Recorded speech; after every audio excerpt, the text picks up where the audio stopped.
Good evening भाई प्रवीण। चलिए, good evening to everybody. Ram Ram भी सभी को। आज एक क्लास स्टार्ट करते हैं एडवर्ब्स के। हरे सोचता हूँ,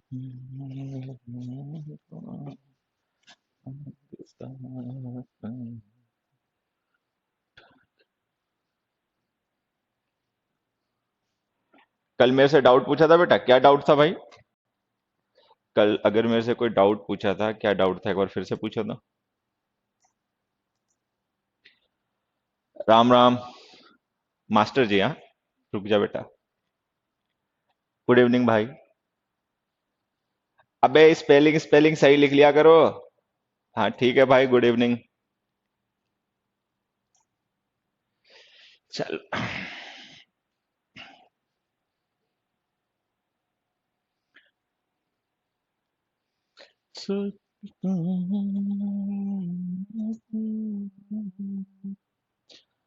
article a in general and the for category in general.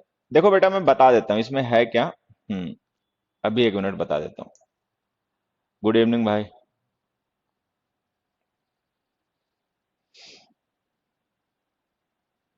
एक मिनट जरा ये फोन का रिंगर कर दूं।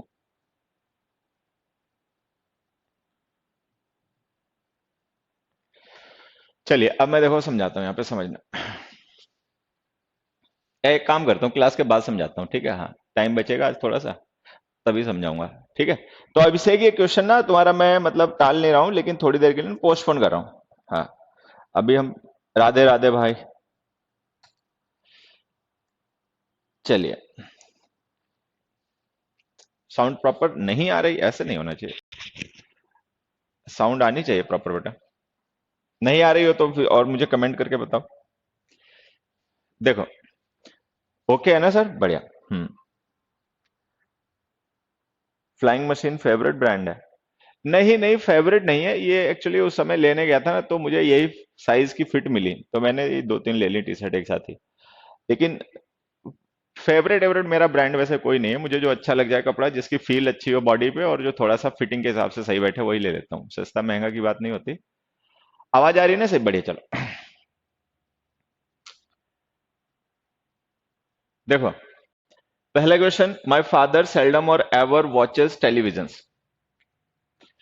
मुझे लग रहा है इसका आंसर तो तुम लोग बता ही पाओगे, तो एक बार इसका आंसर बताओ, बाकी समझा मैं देता हूँ, ठीक है? माय फादर सेल्डम और एवर वॉचेस टेलीविजन। मान लो अगर ये क्वेश्चन तुम्हारे पेपर में आ जाए, ठीक है, और तुम्हें ये क्वेश्चन सही करना हो, जो कि ये गलत है, ठीक है, तो इसको कैसे सही करोगे? मतलब तुम इसको करेक्ट किस तरीके से करोगे, ये बताओ, और बाकी मैं समझा देता हूँ, ठीक है?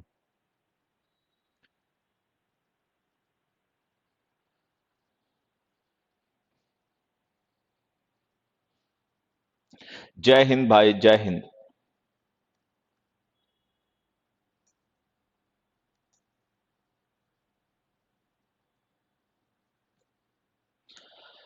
My father seldom watches television, बढ़िया। हालांकि एक ऑप्शन ये भी हो ही सकता है, बिल्कुल हो सकता है।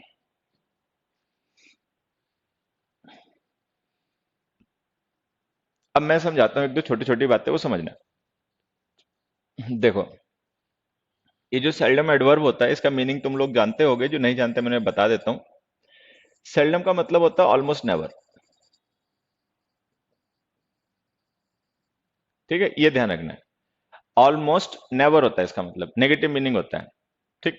यहां पे हमने देखो सेल्डम एडवर्ब को और एवर एडवर्ब को, ये दोनों एडवर्ब ऑफ फ्रीक्वेंसी होते हैं, इनको हमने और कंजंक्शन से कनेक्ट कर रखा है। और कंजंक्शन होता है अल्टरनेटिव, अल्टरनेटिव, ठीक है?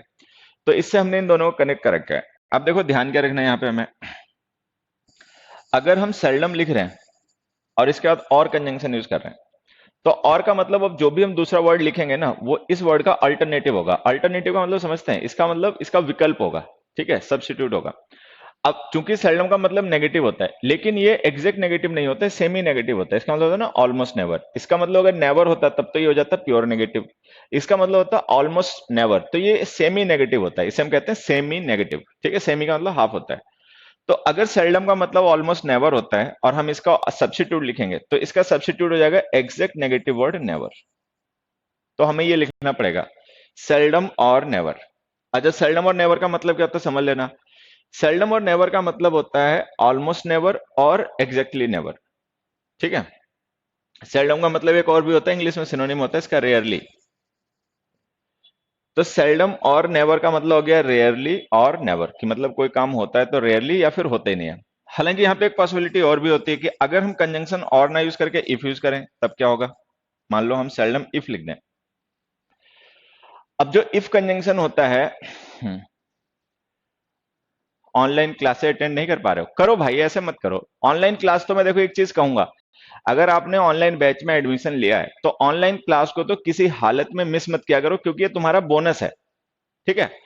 ये देखो, रिकॉर्डेड फॉर्म में 3 व्यूज मिलने तुम्हें वीडियो के। ठीक है। अगर ऑनलाइन अटेंड कर दोगे तो 4 हो जाएंगे। अच्छा, ऑनलाइन नहीं अटेंड करोगे तो उसका आपको कंपनसेशन तो मिलना नहीं है। तो मैं कह रहा हूं कि ऑनलाइन क्लास को कोशिश किया करो, एक आधी कभी मिस हो जाए कोई बात नहीं है, वो तो चलता रहता है, ऐसे तो क्लासरूम बैचेस होते हैं उनमें भी बच्चे कई बार एब्सेंट हो जाते हैं। ठीक है। लेकिन ज्यादा नहीं होनी चाहिए। मान लो वीक में एक क्लास हो गई मिस, 5 क्लासेस होती हैं, एक क्लास मिस हो गई तो चलो मैनेजेबल, अगर कर सकते थे मैनेज कर लो, नहीं कर सकते कोई बात नहीं, छोड़ दो। ठीक है। लेकिन ज्यादा क्लासेस ऑनलाइन की मिस मत किया करो। जब कोई ऑनलाइन बैच बनता है तो पहले टाइम बता दिया जाता है ना। और ऐसा भी नहीं होता कि हम अपने ऑनलाइन बैचेस का टाइम चेंज करते हो। 7 से 8:30 का बता के बैच बनाया है तो 7 से 8:30 में ही क्लास चल रही है। तो जब बैच ऑनलाइन बनाया जाता है बच्चे, तो आप लोगों को टाइम पहले ही बता दिया जाता है कि भाई इसकी लाइव क्लासेस का टाइम ये होगा, इस समय इसकी लाइव क्लासेस चलेंगी। ठीक है। तो ऑनलाइन क्लासेस मत मिस किया करो, ऑनलाइन क्लास जरूर अटेंड किया करो, ये आपके लिए एक बोनस होता है। ठीक है। हाँ, बाकी अगर एक आधी कभी किसी काम की वजह से मिस हो जाए तो उसका कुछ कर भी नहीं सकते, वो तो होती रहती है, क्लासरूम बैचेस में भी बच्चे कई बार अब्सेंट हो ही जाते हैं। हम्म। तो जैसे हमने लिखा सेल्डम इफ, तो इफ का मतलब होता है कि हम एक डिफरेंट सिचुएशन सपोज कर रहे हैं। इफ जो होता है ना, ये कंजंक्शन सपोजिशन का होता है। तो अगर हम यहाँ पे इफ लिख रहे हैं ना, तो इफ का मतलब ये हो गया कि अब हम एक सिचुएशन अज्यूम कर रहे हैं अदर देन सेल्डम। अब सेल्डम का मीनिंग नेगेटिव होता है, सेमी नेगेटिव होता है ना। तो अगर हम इफ के साथ कोई दूसरी सिचुएशन सपोज करेंगे तो सिचुएशन पॉजिटिव होगी, तो हम लिख देंगे एवर, सेल्डम इफ एवर। अच्छा, सेल्डम इफ एवर का मतलब देखो क्या हो जाएगा, सेल्डम इफ एवर का मतलब हो जाएगा रेयरली इफ एवर, कि मतलब अगर कोई काम होता भी है तो रेयरली होता है। ठीक है। लेकिन अगर कभी होता है तो ये जो सेल्डम और नेवर है, सेल्डम इफ एवर है, ये दोनों एडवर्ब फ्रेजेस हैं। अगर और कंजंक्शन यूज करोगे सेल्डम के साथ तो नेवर लिखना। ठीक है। क्योंकि और अल्टरनेटिव का कंजंक्शन होता है, ये सेमी नेगेटिव होता है, तो इसका अल्टरनेटिव एग्जैक्ट नेगेटिव नेवर हो जाएगा। अच्छा, सेल्डम के साथ अगर इफ लिखोगे, ठीक है, तो इफ कंजंक्शन का यूज हम करते हैं कोई सिचुएशन सपोज करने के लिए, जैसे कंडीशनल में करते हैं ना। तो अगर हम सेल्डम, जो कि एक नेगेटिव मीनिंग है, इसके अदरवाइज कोई सिचुएशन सपोज करेंगे तो सिचुएशन पॉजिटिव होगी, तो उसके लिए हम एडवर्ब यूज करेंगे एवर। तो ये जो हमने सेंटेंस लिखा ना, माई फादर सेल्डम और एवर वॉचेस टेलीविजन, इसको हम दो तरीके से सही कर सकते हैं। एक तो हम लिख सकते हैं माई फादर सेल्डम और नेवर वॉचेस टेलीविजन, या हम लिख सकते हैं my father seldom if ever watches television. मतलब या तो और की जगह इफ लिख दें तो भी सही हो जाएगा, या एवर की जगह नेवर लिख दें तो भी सही हो जाएगा। अब जब कभी ऐसा लगे कि हम एक सेंटेंस को दो तरीके से सही कर सकते हैं, जब भी कभी ऐसा लगे तो करेक्शन हमेशा बाद वाला ही किया करो। अगर कभी ऐसा लगे कि हम एक सेंटेंस को दो डिफरेंट वेज में करेक्ट कर सकते हैं तो करेक्शन हमेशा बाद वाला ही किया करो। ठीक है। हाँ, डेली अटेंड करते हो क्लास, डेली ही अटेंड करनी चाहिए, मिस नहीं करनी चाहिए। ऑनलाइन लाइव क्लास तो आपके लिए फायदे की चीज है, आप कुछ पूछ सकते हो, जरूरत पड़ने पे आप कुछ बता सकते हो। ठीक है। और मोस्ट अपडेटेड रहते हो आप। ठीक है। तो चलो, इसमें नेवर आ गया। अगला क्वेश्चन देखो। नेक्स्ट में हमने लिखा the members of the committee know little और एनीथिंग अबाउट आवर प्रॉब्लम्स। अब यहां पे देखो,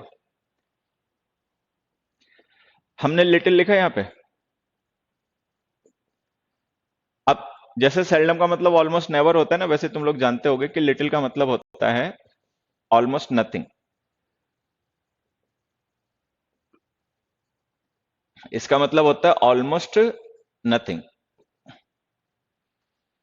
ठीक है, ऐसा होता है। तो अगर हम यहां पे लिटिल लिख रहे हैं, अगर हम यहां पे लिटिल लिख रहे हैं और हम इसके बाद में और कंजंक्शन लिख देंगे, तो जैसे हमने सेल्डम के बाद में नेगेटिव सब्स्टिट्यूट लिखा था ना, वैसे इसके बाद भी इसका नेगेटिव सब्स्टिट्यूट लिखना पड़ेगा, क्योंकि लिटिल भी सेमी नेगेटिव वर्ड होता है, इसका मतलब होता है ऑलमोस्ट नथिंग। तो हम यहां पे लिख देंगे नथिंग, लिटिल और नथिंग। अच्छा, लेकिन अगर हम और का यूज ना करें लिटिल के बाद में, इफ लिख दें, तो जब हम इफ लिख देंगे तो इसका मतलब हम कोई ऐसी सिचुएशन सपोज कर रहे हैं जो डिफरेंट है लिटिल से। तो लिटिल नेगेटिव होता है, तो अगर डिफरेंट सिचुएशन होगी तो पॉजिटिव हो जाएगी, तो हम एनीथिंग लिख देंगे। तो ये हमें और ध्यान रखना है कि लिटिल के साथ में भी उसी तरीके, मतलब कोई भी सेमी नेगेटिव वर्ड है ना, उसके बाद अगर और कंजंक्शन यूज करोगे तो नेगेटिव वर्ड लिखना, और अगर इफ लिख दोगे तो फिर पॉजिटिव वर्ड लिखना, ये ध्यान रखना है, ठीक है। तो ये जो सेंटेंस हमने लिखा है, the members of the committee know little और एनीथिंग अबाउट आवर प्रॉब्लम्स, इसको हम दो तरीके से सही कर सकते हैं। इसको हम एक तो ऐसे सही कर सकते हैं, the members of the committee know little if anything. दूसरा हम लिख सकते हैं, the members of the committee know little और नथिंग।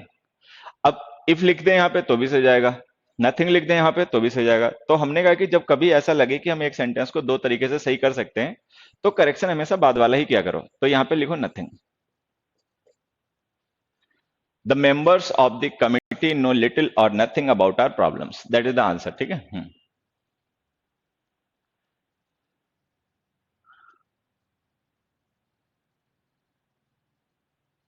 डन। चलो, अब देखो लिटिल और नथिंग का मतलब हो गया ऑलमोस्ट नथिंग, हार्डली एनीथिंग और नथिंग। मतलब कोई चीज अगर है भी तो या तो बहुत कम क्वांटिटी में है, नेग्लिजिबल क्वांटिटी में है, या फिर वो है ही नहीं, मतलब हम ये बता रहे हैं कि वो नहीं है। लिटिल इफ एनीथिंग का मतलब अगर कोई चीज है, मतलब अगर हम ऐसा मान भी लें कि इफ देयर इज समथिंग, कि कोई चीज है भी तो वो बहुत कम है, स्कार्स है, मतलब ज्यादा नहीं है, ठीक है। जब ये बातें समझ में आ जाए तो हो गई थोड़ी सी गड़बड़। गड़बड़ी हो गई कि जो थर्ड एग्जाम्पल है उसी के ऊपर हमने ये सब लिख दिया। चलो, मैं एक काम करता हूँ, इन्हें ऊपर लिख देता हूँ मिटा के, ठीक है। यहां लिख देता हूँ, देखो, seldom और never, seldom if ever, ठीक है। दूसरा था little और nothing, और यहां पे था little if anything। तो हमने पढ़ा ये लॉजिकल फ्रेजेस हैं, हमें इनका यूज इस तरीके से करना चाहिए, ठीक है।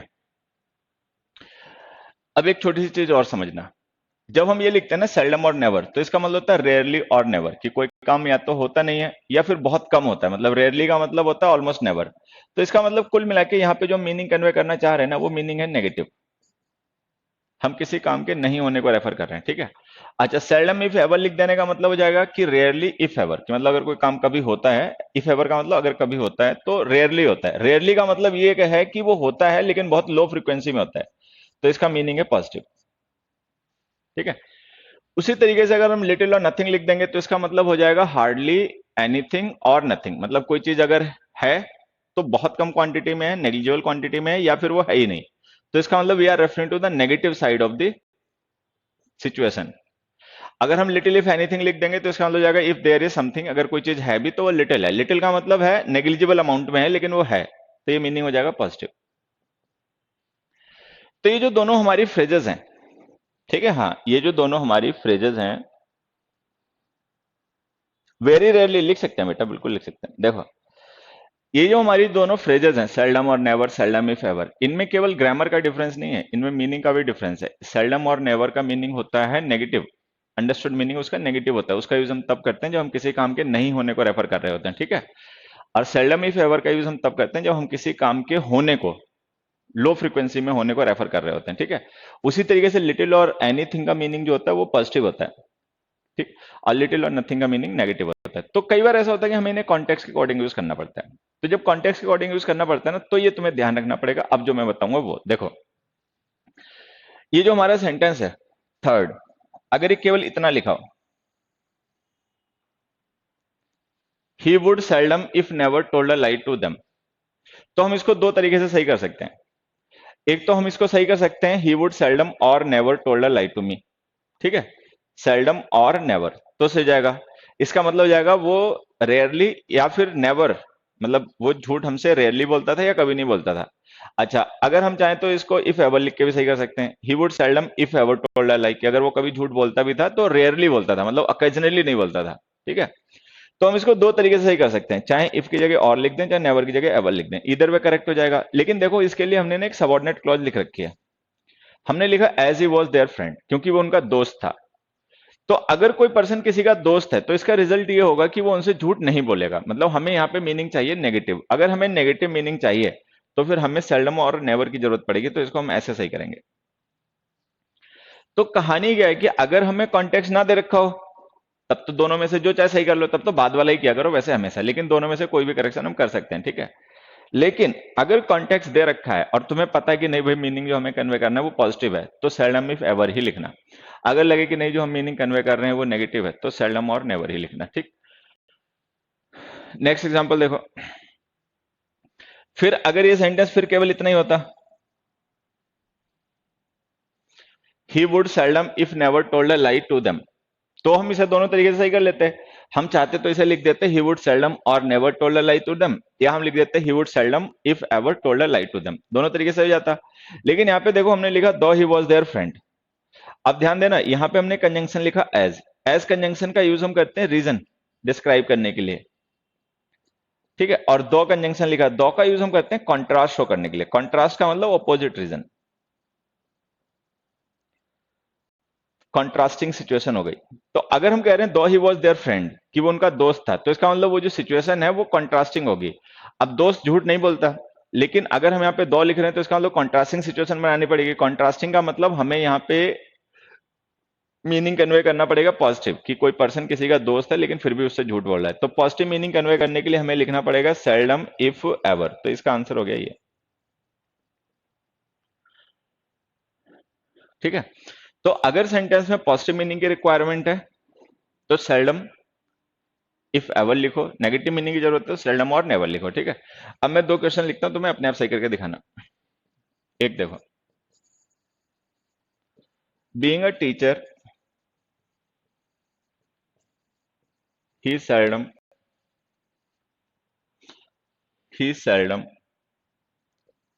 if never makes mistakes, ठीक है। दूसरा,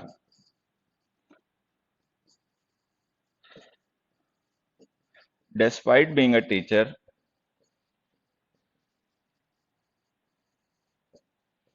he seldom or ever makes mistakes। अब अगर तुम्हें थोड़ी सी भी कहानी समझ में आई हो जो भी समझाई गई है 2 मिनट पहले, तो इन दोनों क्वेश्चंस के आंसर बताओ। Being a teacher he seldom if never makes mistakes, despite being a teacher he seldom or ever makes mistakes।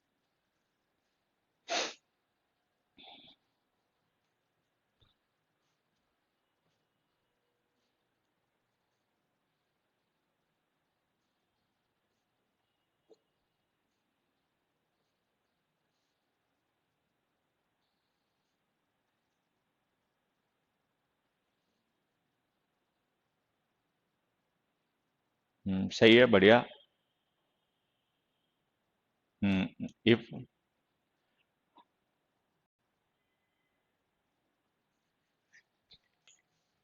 अब देखो यही है, अगर मान लो ये सेंटेंस केवल इतने लिखे हो ना, केवल इतने, तो हम इनको दोनों तरीके से सही कर सकते हैं। He seldom if never makes mistakes, तो हम चाहे तो इसको सेल्डम और नेवर लिख के सही कर लें, चाहे इफ एवर लिख के सही कर लें, दोनों तरीके से सही हो जाएगा।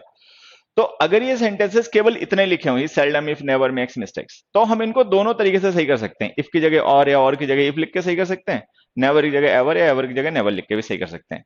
लेकिन हमने कहा कि अगर कॉन्टेक्स्ट दे रखा हो, अब जैसे यहाँ पे हमने देखो कॉन्टेक्स्ट दे रखा है कि भाई जिस पर्सन के बारे में बात की जा रही है वो पर्सन एक टीचर है।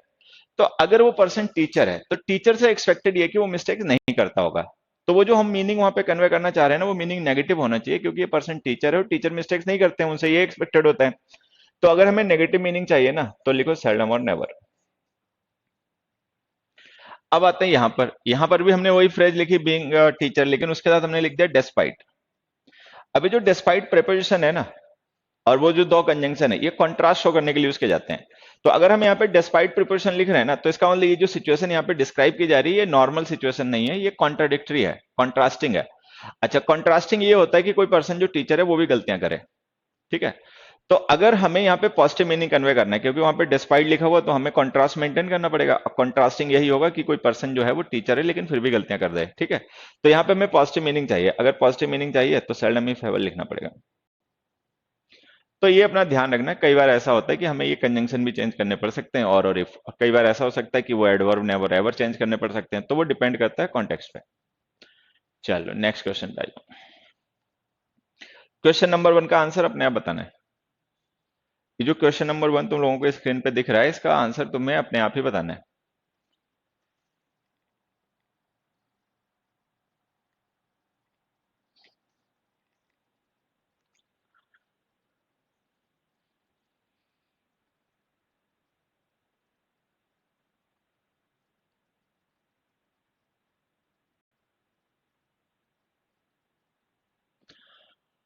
The remote desert area is only accessible by helicopter.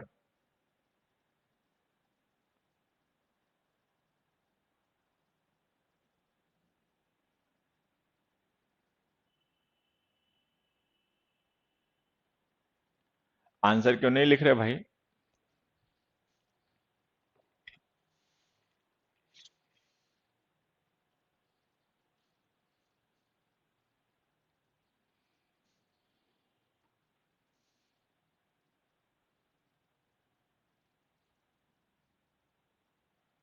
Hmm.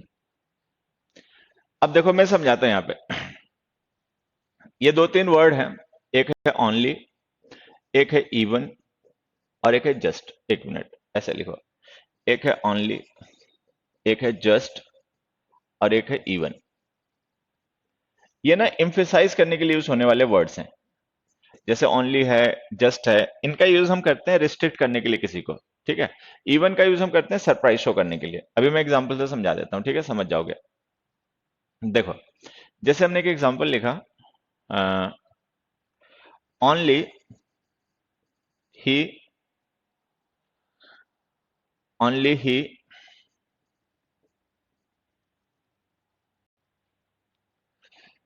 Met me. ठीक है। दूसरा हमने लिखा, ही ओनली मेट मी। ठीक है। तीसरा हमने लिखा, ही मेट ओनली मी। अब इन तीनों सेंटेंस में ध्यान से देखना, सब्जेक्ट एक ही है, वर्ब एक ही है, ऑब्जेक्ट एक ही है।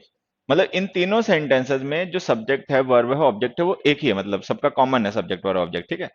एक ओनली वर्ड जो है ना, वो भी कॉमन है, बस उसकी थोड़ी सी पोजीशन चेंज हो गई है। फर्स्ट सेंटेंस में हमने ओनली को यूज किया सब्जेक्ट के साथ, सेकंड में यूज किया वर्ब के साथ, और थर्ड में यूज किया ऑब्जेक्ट के साथ। मतलब यहाँ पे हम ओनली का यूज कर रहे हैं ऑब्जेक्ट से पहले, यहाँ पर हम इसका यूज कर रहे हैं वर्ब से पहले, और यहाँ पे इसका यूज कर रहे हैं हम सब्जेक्ट से पहले। तो ओनली का यूज हम रिस्ट्रिक्शन के लिए करते हैं। जिसको हमें रिस्ट्रिक्ट करना होता है ना, उससे पहले लिखकर यूज करते हैं। देखो, ऐसे समझना, अगर हम ये सेंटेंस केवल इतना लिखें, ही मेट मी, कि वो मुझसे मिला, तो इसका मतलब ये बिल्कुल नहीं होता कि बाकी लोग नहीं मिले होंगे। ऐसा भी हो सकता है कि वो तो हमसे मिला, हो सकता है और कोई भी मिला हो। लेकिन जब हम ओनली ही के साथ लिख देंगे ना, तो हमारा सब्जेक्ट जो है उसका रिस्ट्रिक्शन हो जाएगा। रिस्ट्रिक्शन का मतलब ये हो जाएगा कि इसके अलावा कोई दूसरा सब्जेक्ट नहीं है, क्लियर हो जाएगा। ओनली ही मेट मी का मतलब हो जाएगा and nobody else met me, and nobody else met me, कि और कोई अन्य पर्सन मुझसे नहीं मिला। ठीक है, ये मतलब हो गया।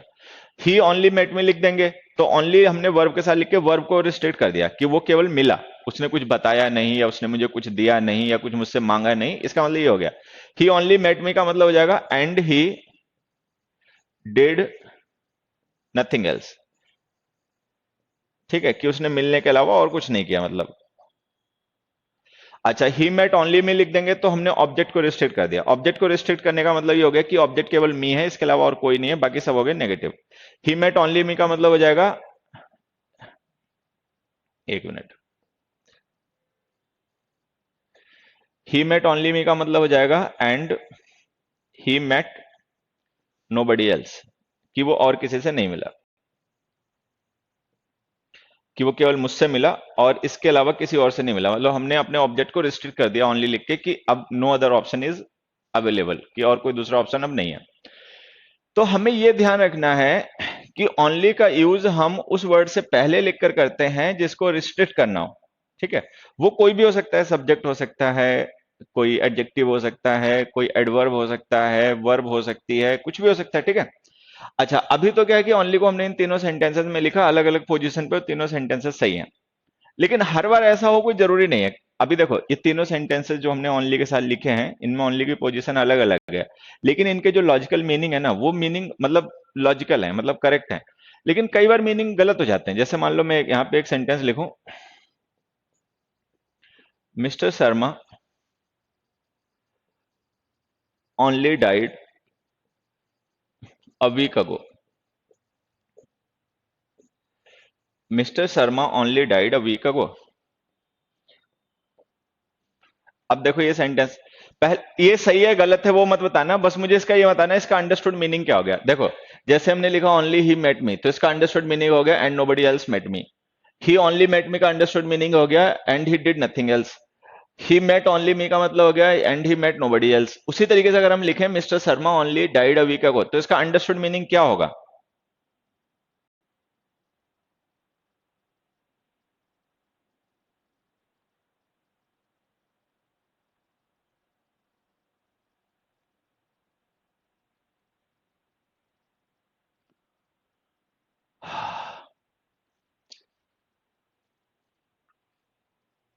हाँ, इसका मीनिंग पता है क्या हो जाएगा? अगर हम ये लिख दें mister Sharma only died a week ago, तो इसका मतलब हो जाएगा and he did nothing else. And he did nothing else, कि वो केवल मर गए और इसके अलावा उन्होंने कुछ नहीं किया। ये गलत है मीनिंग, मतलब ये गलत है मीनिंग। ये ग्रामेटिकली सेंटेंस भले ही गलत ना हो, बट हमें पता है ये लॉजिकल है। That doesn't make any sense कि someone who dies and we were expecting something more from him, कि कोई पर्सन जो मर रहा है हम उससे और ज्यादा एक्सपेक्ट कर रहे हैं कि ये मरने के साथ साथ में ये काम भी कर दे, अपना बिल भी चुका दे, ये भी कर दे, वो भी कर दे, ठीक है। So that is illogical, that makes no sense. तो अब हमें पता है कि ओनली की जो पोजीशन होती है ना सेंटेंस में बड़ी क्रुशियल होती है। कई बार तो ऐसा होता है कि हम इसको गलती से किसी वर्ड के साथ लिख देते हैं, हालांकि जो उसका मीनिंग बनता है वो लॉजिकल होता है, लेकिन कई बार ऐसा होता है कि हम किसी ऐसे वर्ड के साथ में इसे अटैच कर देते हैं जिसके साथ में इसको यूज नहीं करना चाहिए, इलॉजिकल मीनिंग क्रिएट हो जाता है, ठीक है। कि मरने के सिवा उन्होंने कुछ और नहीं किया, बस मर गए चुपचाप, ठीक है। तो जब तुम्हें पता चल गया भाई ये मीनिंग तो वाहियात है, it is not a logical meaning, तो ये सेंटेंस हमारा गलत हो गया। अब ऐसी सिचुएशन में इसे सही करने के लिए क्या करोगे? ओनली हटा दो। आसान तरीका ये है कि ओनली को रिमूव कर दो, सिंपल ऐसे लिखो mister Sharma died a week ago. या फिर ओनली को किसी ऐसे वर्ड के साथ शिफ्ट करो जिसके साथ में इसका मीनिंग लॉजिकल हो। जैसे अगर हम इसका यूज करते हैं टाइम के साथ, mister Sharma died only a week ago, तो ये सही हो जाएगा। अब इसका मतलब देखो क्या हो जाएगा, चलो तुम बताओ पहले। अगर हम ये लिख दें mister Sharma died only a week ago, तो इसका अंडरस्टूड मीनिंग क्या होगा? जैसे जब हमने ये लिखा था mister Sharma only died a week ago, तो उसका अंडरस्टूड मीनिंग हो गया था and he did nothing else. तो अगर हम लिख दें इसका mister Sharma died only a week ago, तो इसका अंडरस्टूड मीनिंग क्या होगा? इसका अंडरस्टूड मीनिंग क्या होगा? जल्दी से कमेंट करके बता दो, थोड़ा सा क्विक रहा करो।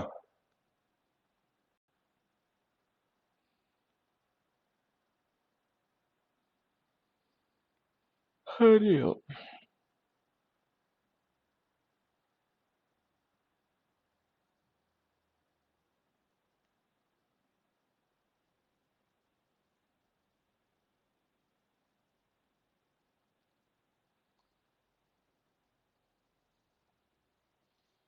हाँ, इसका मतलब पता हो जाएगा, mister Sharma died only a week ago का मतलब हो जाएगा एंड नॉट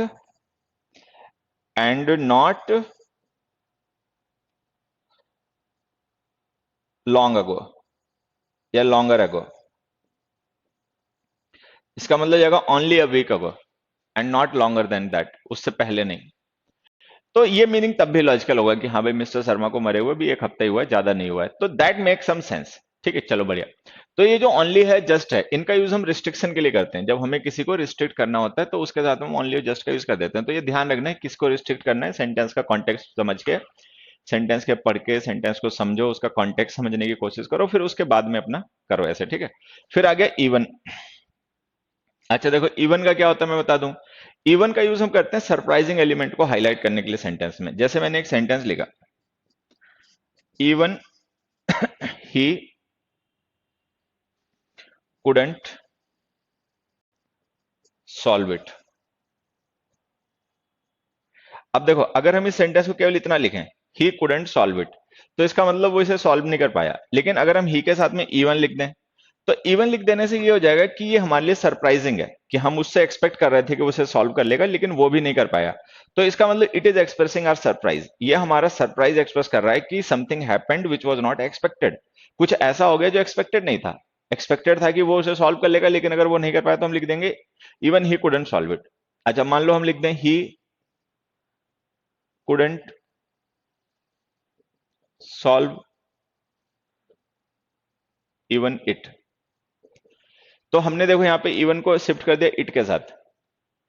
अगर हम इवन ना लिखें तो भी ये सही है, ही कुडंट सॉल्व इट, कि वो इसे सॉल्व नहीं कर पाया। लेकिन अगर हम इवन इट लिख देंगे तो इसका मतलब ये हो जाएगा कि हम उससे एटलीस्ट ये एक्सपेक्ट कर रहे थे कि वो इस इट को सॉल्व कर देगा। इट का मतलब सम क्वेश्चन, कि कोई क्वेश्चन वगैरह रहा होगा कि वो इसे सॉल्व कर लेगा, इसे तो कर ही लेगा। लेकिन मान लो वो उसको भी नहीं कर पाया, तो we are surprised, we are surprised.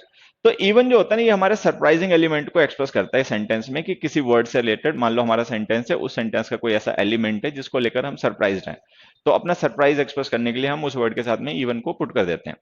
तो जो ओनली है, इवन है, जस्ट है, इन वर्ड्स का सेंटेंस में यूज किया करो थोड़ा ध्यान के साथ, क्योंकि अगर हम इनका यूज इधर उधर कर देंगे तो पता चले हम कहना कुछ चाह रहे थे और हम कह कुछ और गए। ठीक है। ये बच्चे इंपेरेटिव सेंटेंस नहीं है, असर्टिव सेंटेंस है। ठीक है। अब देखो यहाँ पे, the remote desert area is only accessible by helicopter. अब मान लो कोई डेजर्ट एरिया है, रिमोट का मतलब बहुत दूर है, तो बहुत दूर जो रिमोट एरिया है, हमने कहा उसको एक्सेस किया जा सकता है हेलीकॉप्टर के थ्रू। तो यहाँ पे जो रिस्ट्रिक्शन हो रहा है ना, वो इस मीन्स ऑफ ट्रांसपोर्टेशन का हो रहा है, कि आप वहां कार से नहीं जा सकते, ट्रेन से नहीं जा सकते, बस से नहीं जा सकते, बस एक ही तरीका है, बाय हेलीकॉप्टर। तो रिस्ट्रिक्शन यहाँ पे एक्सेसिबल का नहीं है, एडजेक्टिव को नहीं रिस्ट्रिक्ट करना है, रिस्ट्रिक्ट करना है मोड ऑफ ट्रांसपोर्टेशन को। तो ऐसे लिखो, only by helicopter, the remote desert area is accessible only by helicopter. Done. Next में आ जाते हैं। Nocturnal animals are the ones that are active at only night. अब जैसे हमने लिख दिया कि नॉकटर्नल, ये तो तुमने पढ़ा ही होगा, नॉकटर्नल एनिमल्स होते हैं जो रात को एक्टिव होते हैं, जैसे कॉकरोचेस हैं, बैट हैं, ठीक है, ये सब। तो यहां पे देखो हमने ओनली को यूज किया है नाइट को रिस्ट्रिक्ट करने के लिए, लेकिन ध्यान से देखना, ये रिस्ट्रिक्शन नाइट का नहीं है, ये रिस्ट्रिक्शन इस एडवर्ब फ्रेज का है। ये एड प्रिपोजिशन है, नाइट इस प्रिपोजिशन का ऑब्जेक्ट है, और ये फ्रेज व्हेन का रिप्लाई एडवर्ब ऑफ टाइम है।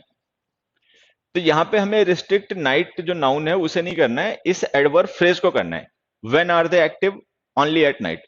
तो जब रिस्ट्रिक्शन इस पूरी फ्रेज का करना है, तो ओनली को इसके बीच में क्यों लिखा है, इसको पहले लिखो।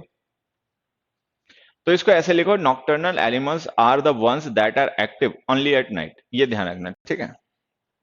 नेक्स्ट में आ जाओ। The family was even short of the bare necessities of life. Bare necessities का मतलब बेसिक नेसेसिटीज, जैसे रहने के लिए घर है, खाने के लिए मतलब खाना है, मतलब इस तरीके की चीज है। बेयर नेसेसिटीज का मतलब basic necessities. The family was even short of the bare necessities of life. Answer बताओ। ओनली एक्टिव मत लिखो बेटा, लिखो एक्टिव ओनली एट नाइट। अगर हम लिख देंगे ओनली एक्टिव, तो इसका मतलब हम उनसे कुछ और भी एक्सपेक्ट कर रहे हैं कि एक्टिव होने के अलावा वो कुछ और भी कर रहे हैं, लेकिन वो केवल एक्टिव रहते हैं, कुछ और नहीं करते। तो ये that is not logical meaning.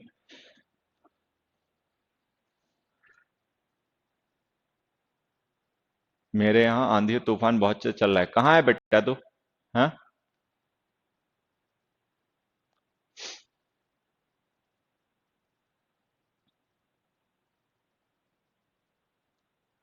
Tarsem Singh बेटा, ये आगे भी डिस्कस करेंगे, प्रिपरेशन वगैरह आएंगे तो उनमें डिस्कस करेंगे।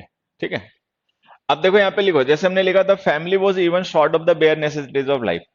अब जैसे होता है कि फैमिलीज होती हैं, मतलब या कोई घर परिवार होता है, तो कुछ तो हमारी जरूरत ऐसी होती है जो बेसिक होती हैं, कि भाई भोजन पानी है, रहने के लिए मकान है, पहनने के लिए कपड़े, ये बेसिक जरूरतें हैं। फिर उसके बाद में लग्जरी की जरूरत पड़ती है, कि भाई चलो कार भी होनी चाहिए, एसी भी होना चाहिए, ठीक है, हाँ, महंगे सेल फोन भी होने चाहिए, लेकिन वो सब बेसिक जरूरतें नहीं होती। ठीक। तो यहाँ पे ये जो फैमिली जिसके बारे में हम बता रहे हैं कि उनके पास बेसिक नेसेसिटीज की भी कमी थी, तो यहाँ पे जो इवन है ना, वो सरप्राइजिंग एलिमेंट ये है उसका, द बेयर नेसेसिटीज की बेसिक नेसेसिटीज जो होती हैं, बाकी चीजें तो छोड़ो, लग्जरी आइटम्स तो आप छोड़ो उनको, आपकी जो बेसिक नेसेसिटीज होती है ना, उनकी वो भी पूरी नहीं थी। तो ये जो सेंटेंस का कॉन्टेक्स्ट है ना, इसके कॉन्टेक्स्ट में हमें यही मानना पड़ेगा, we are stressing the noun the bare necessities, कि उनके पास जो जिंदगी की मूलभूत आवश्यकताएं होती हैं, वो जरूरी चीजें भी उनके पास में नहीं थी। तो इसको ऐसे लिखो। नेक्स्ट में आ जाते हैं, they just need 3 points to make to the top of the table. कि मतलब कोई टेबल है, मान लो कोई स्पोर्ट्स इवेंट्स की, और उसको मतलब टॉप तक पहुंचने के लिए कोई टीम है, उनको केवल 3 पॉइंट्स चाहिए, कि अगर उनको 3 पॉइंट्स मिल गए तो वो टेबल में रैंक 1 पे आ जाएंगे। तो देखो यहाँ पे रिस्ट्रिक्शन जो है ना, वो नीड एक्शन का नहीं है, कि केवल उन्हें चाहिए चाहिए और कुछ नहीं। यहाँ पे रिस्ट्रिक्शन है पॉइंट्स का, कि ओनली 3, नॉट मोर देन 3, केवल 3 से ही उनका काम हो जाना है। तो इसको यहाँ ले आओ। They need just 3 points. Just 3 points का मतलब क्या हो जाएगा, देखो जस्ट 3 पॉइंट्स का मतलब हो जाएगा and not any more, and not any more, और इससे ज्यादा नहीं, कि 3 पॉइंट्स मिल जाने से ही वो टेबल टॉप कर जाएंगे। तो ये अपना ध्यान रखना कि ओनली है और इवन है और जस्ट है, इन वर्ड्स का यूज सेंटेंस में हमेशा कॉन्टेक्स्ट से रिलेट करके किया करो, केवल ग्रामर नहीं, कि उस सेंटेंस का मीनिंग क्या होगा, मतलब लॉजिकल कॉन्टेक्स्ट क्या तैयार होगा अगर हम इसको यहां पे लिखें वहां पे लिखें, तो फिर वो समझना।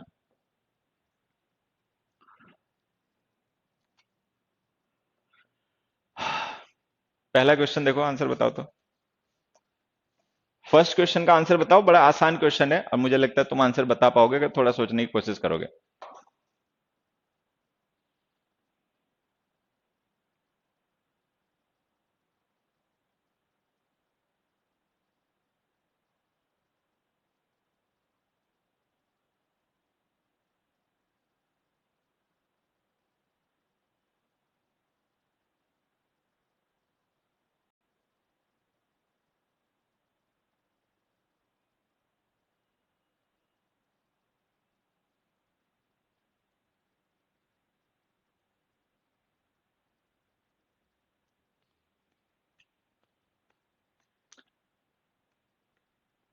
हाँ, अब देखो इसका मैं आंसर कुछ बच्चों ने बिल्कुल सही दिया है। हम्म, देखो मैं समझाता हूं। ये जो ऑलमोस्ट वर्ड होता है ना, ये वर्ड एक डिटर्मिनर है। जैसे मैंने लिखा ही आंसर्ड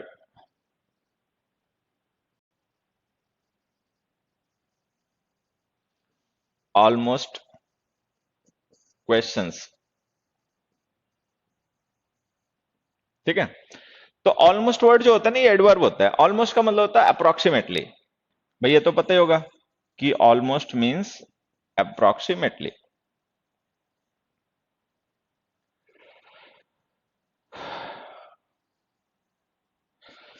तो जो ऑलमोस्ट हमारा एडवर्ब होता है, इसका मतलब होता है अप्रोक्सीमेटली, और इसका यूज हम करते हैं किसी नंबर या किसी अमाउंट का अप्रोक्सीमेशन शो करने के लिए, ठीक है। कि कोई नंबर है या कोई अमाउंट है, उसकी अप्रोक्सीमेट वैल्यू क्या है, ये बताने के लिए हम ऑलमोस्ट लिख देते हैं, ठीक है। जैसे यहां पे हमने ऑलमोस्ट लिख दिया क्वेश्चंस के साथ, ये जो क्वेश्चंस नाउन है इसके साथ हमने ऑलमोस्ट लिख दिया। अब जो ऑलमोस्ट है ये अप्रोक्सीमेशन शो करता है। अप्रोक्सीमेशन किसका, किसी अमाउंट का या किसी डिग्री का। लेकिन यहाँ पे ध्यान से देखो, अमाउंट या डिग्री शो करने वाला कोई वर्ड ही नहीं लिखा। तो अगर कोई ऐसा वर्ड नहीं लिखा जो नंबर को या अमाउंट को एक्सप्रेस करता हो, तो हमने ऑलमोस्ट ही लिख किसके साथ रखे, तो गलत लिख दिया। जैसे हमने एक सेंटेंस लिखा, ही हैज, ठीक है, ही हैज 50 बुक्स। हमने लिख दिया ही हैज 50 बुक्स। तो 50 इज एन एग्जैक्ट नंबर। 50 एक एग्जैक्ट नंबर है कि उसके पास 50 बुक्स हैं। अगर मान लो ये नंबर एग्जैक्ट ना हो, तो हम इसी के साथ में ऑलमोस्ट लिख देंगे, ऑलमोस्ट 50 बुक्स। तो ऑलमोस्ट 50 बुक्स का मतलब not exactly 50 but near about 50, की एक दो कम या एक दो ज्यादा। तो ऑलमोस्ट का यूज हम करते हैं उन वर्ड्स के साथ में जो किसी नंबर को या किसी अमाउंट को या किसी डिग्री को एक्सप्रेस करते हैं, क्योंकि ये उनका अप्रोक्सीमेशन करता है। लेकिन हम ऑलमोस्ट का यूज बुक्स के साथ नहीं कर सकते। इसी तरीके से हमने ऑलमोस्ट क्वेश्चंस के साथ लिखा नहीं, हमने गलत लिख दिया, क्योंकि यहाँ पे ऑलमोस्ट अगर हम यूज कर रहे हैं तो हमें कोई ऐसा वर्ड यूज करना पड़ेगा जो नंबर, अमाउंट या डिग्री को एक्सप्रेस करता हो, जिसको हम अप्रोक्सीमेट कर रहे हैं ऑलमोस्ट लिख के।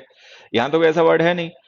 अब देखो, अगर नहीं है तो या तो ऑलमोस्ट को हटा दो, यूज ही मत करो ऐसी सिचुएशन में, सीधे लिखो ही आंसर्ड क्वेश्चंस, नहीं तो यहाँ पे लिख दो ऑलमोस्ट ऑल क्वेश्चंस। तो ऑल जो हो गया ना, ये डिटर्मिनर हो गया, जो अमाउंट का, नंबर का डिटर्मिनर होता है, तो इसी का अप्रोक्सीमेशन हो जाएगा, ऑलमोस्ट ऑल क्वेश्चंस लिख दो, ठीक है। नहीं ऑलमोस्ट ऑल क्वेश्चंस लिखना चाहते हो तो मैं एक ऑप्शन और बताता हूं।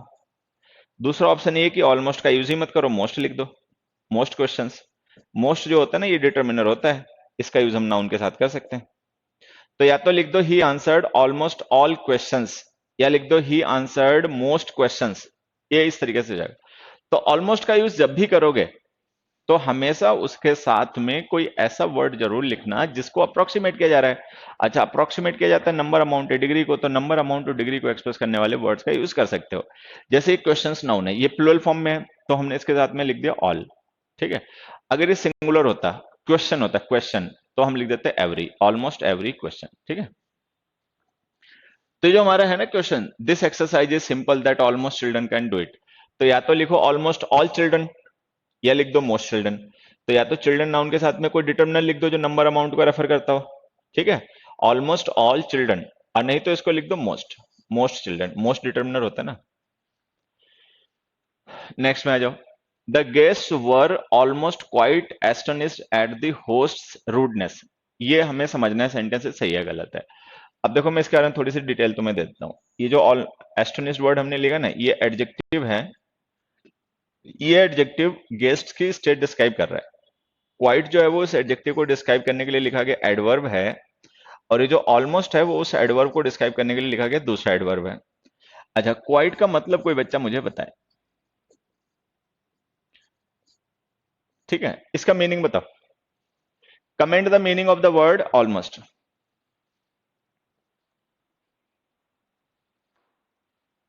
सम भी लिख सकते हैं बिल्कुल बच्चे, और क्या, सम सम लिख सकते हैं।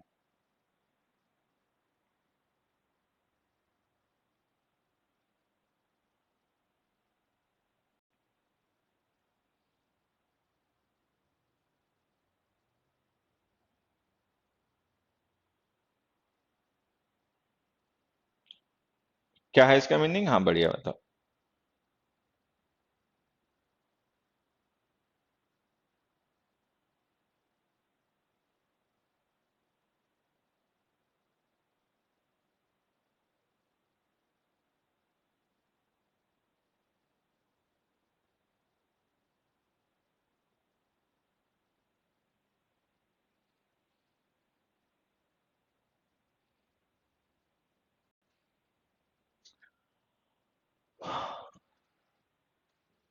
देखो, वैसे तो इसका एग्जैक्ट मीनिंग क्वाइट का मतलब होता है to a greatest degree, to a greatest degree, to a great degree, ठीक है। बाकी मैं समझने के लिए बता रहा हूं, इसका मतलब समझ लेना कंप्लीटली। हालांकि इसका मतलब कंप्लीटली होता नहीं है, इसका मतलब होता है ऑलमोस्ट कंप्लीटली, लेकिन समझने के लिए हम लिख देते हैं कंप्लीटली, ठीक है। तो क्वाइट का मतलब होता है टू अ ग्रेट डिग्री।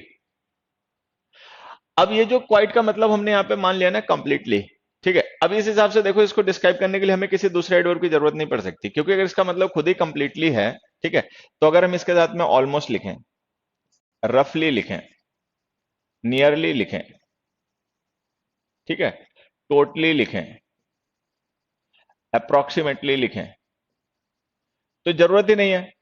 तो ये ध्यान रखना, ये जो क्वाइट हमने वर्ड लिखा है, ये एडवर्ब ऑफ डिग्री होता है, और इसके साथ में दूसरे एडवर्ब ऑफ डिग्री का यूज इसे डिस्क्राइब करने के लिए मत किया करो, ठीक है, क्योंकि इसका मतलब खुद ही होता है to a greatest possible degree या कंप्लीटली। तो ये ध्यान रखना है कि जो क्वाइट एडवर्ब है, ये खुद एडवर्ब ऑफ डिग्री होता है, and never use other adverbs of degrees to describe its degree. इसकी डिग्री को डिस्क्राइब करने के लिए दूसरे एडवर्ब्स ऑफ डिग्री का यूज मत करना, ठीक है। तो इसको सिंपली लिख दो, the guest were quite astonished at the host rudeness. चलो नेक्स्ट में आ जाओ। It is a quite simple procedure to make complaints about other people.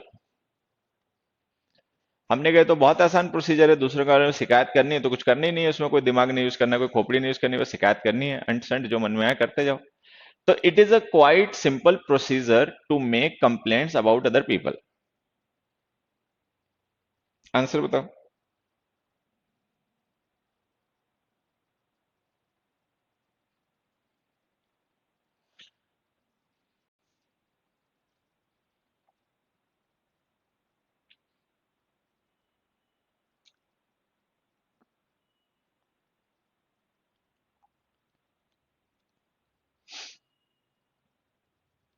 It is a simple procedure, बिल्कुल सही है। हाँ, लिटिल बेटा कहां लिखोगे, लिटिल कहां लिखोगे, कहां लिखना चाह रहे हो little?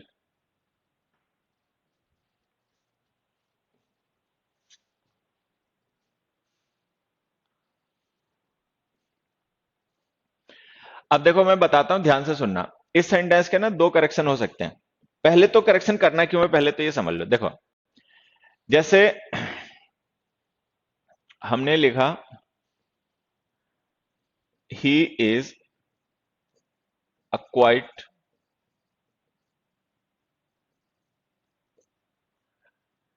He is a quite rich person, ऐसे लिख दिया, is a quite rich person. अब देखो, ये जो पर्सन है ना, ये नाउन है, रिच इस नाउन का एडजेक्टिव है, क्वाइट उस एडजेक्टिव का एडवर्ब ऑफ डिग्री है। ए जो है ये डिटर्मिनर है जो नाउन के साथ यूज होता है। तो जैसे ये चारों वर्ड जो है ना, ए, क्वाइट, रिच, पर्सन, ये मिलके बन गए हमारी नाउन फ्रेज। नाउन फ्रेज इन्हें क्यों कह रहे हैं समझ लेना। नाउन फ्रेज हम इसे इसलिए कह रहे हैं क्योंकि इस फ्रेज का जो मेन वर्ड है ना वो एक नाउन है, पर्सन। अगर हम क्वाइट का यूज किसी एडजेक्टिव को डिस्क्राइब करने के लिए करें और वो एडजेक्टिव अपने नाउन के साथ लिखा हो तो वो फ्रेज नाउन हो जाएगी। अच्छा, नाउन फ्रेज में जब हम क्वाइट का यूज करेंगे ना तो ध्यान रखना है इसको लिखना उस नाउन फ्रेज में सबसे पहले। सबसे पहले क्यों लिखते हैं मैं ये बता देता हूं, क्योंकि जो क्वाइट का मीनिंग अभी हमने डिस्कस किया था ना वो होता है कंप्लीटली। तो क्वाइट का यूज हम हमेशा डिग्री को या अमाउंट को स्ट्रेस करने के लिए करते हैं। जो भी वर्ड्स स्ट्रेस करने के लिए सेंटेंस में या फ्रेज में यूज किए जाते हैं वो पहले लिखे जाते हैं सेंटेंस में। तो हम इसको लिखेंगे he is quite a rich person. एक तरीका ये हो गया कि क्वाइट को इस फ्रेज से सबसे पहले लिख दो। दूसरा एक तरीका सही करने का और भी है कि सेंटेंस को ऐसे लिख दो, the person is quite rich, तो भी ये सही हो जाएगा। अच्छा, the person is quite rich लिख देने से देखो क्या हो जाएगा, ये रिच है एडजेक्टिव और एक क्वाइट इसका एडवर्ब, वो इससे पहले ही लिखा हुआ है। ये लो सही हो गया। तो ये जो क्वाइट एडवर्ब होता है हमारा, अगर हम इसका यूज किसी एडजेक्टिव के साथ करें तब तो कोई इशू नहीं है। अगर उस एडजेक्टिव को हम प्रेडिकेटिवली यूज कर रहे हैं लिंकिंग वर्ब के बाद तब। लेकिन अगर हम क्वाइट एडजेक्टिव का यूज करें किसी एडजेक्टिव के साथ में जो कि अपने नाउन के साथ लिखा हो, मतलब अगर हम किसी एडजेक्टिव का यूज एट्रीब्यूटिवली कर रहे हैं और उसके साथ हमने क्वाइट एडवर्ब का यूज किया है, तो क्वाइट एडवर्ब का यूज नाउन फ्रेज में सबसे पहले किया करो। सबसे पहले लिखा करो नाउन फ्रेज में क्वाइट और फिर बाकी सारी चीजें लिखा करो। तो हम इसको दो तरीके से सही कर सकते हैं, या तो हम क्वाइट को इस नाउन फ्रेज में सबसे पहले लिख के सही कर लें, ठीक है, या हम इस नाउन फ्रेज को एडजेक्टिव फ्रेज बना दें, मतलब एडजेक्टिव को प्रेडिकेटिवली यूज कर लें, ऐसे लिख दें the person is quite rich, तो भी सही जाएगा। थर्ड सेंटेंस अपने आप से करो। अगर ये बातें जो समझाई गई हैं क्वाइट के यूज को लेकर सेंटेंस में समझ में आ गई हो तो क्वेश्चन नंबर 3 का आंसर अपने आप बताओ कि इस थर्ड सेंटेंस को हम किस किस तरीके से सही कर सकते हैं।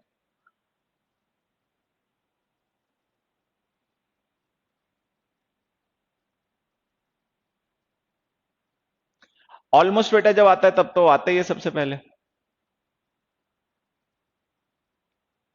अब देखो, हाँ, इसको दो तरीके से सही कर सकते हैं।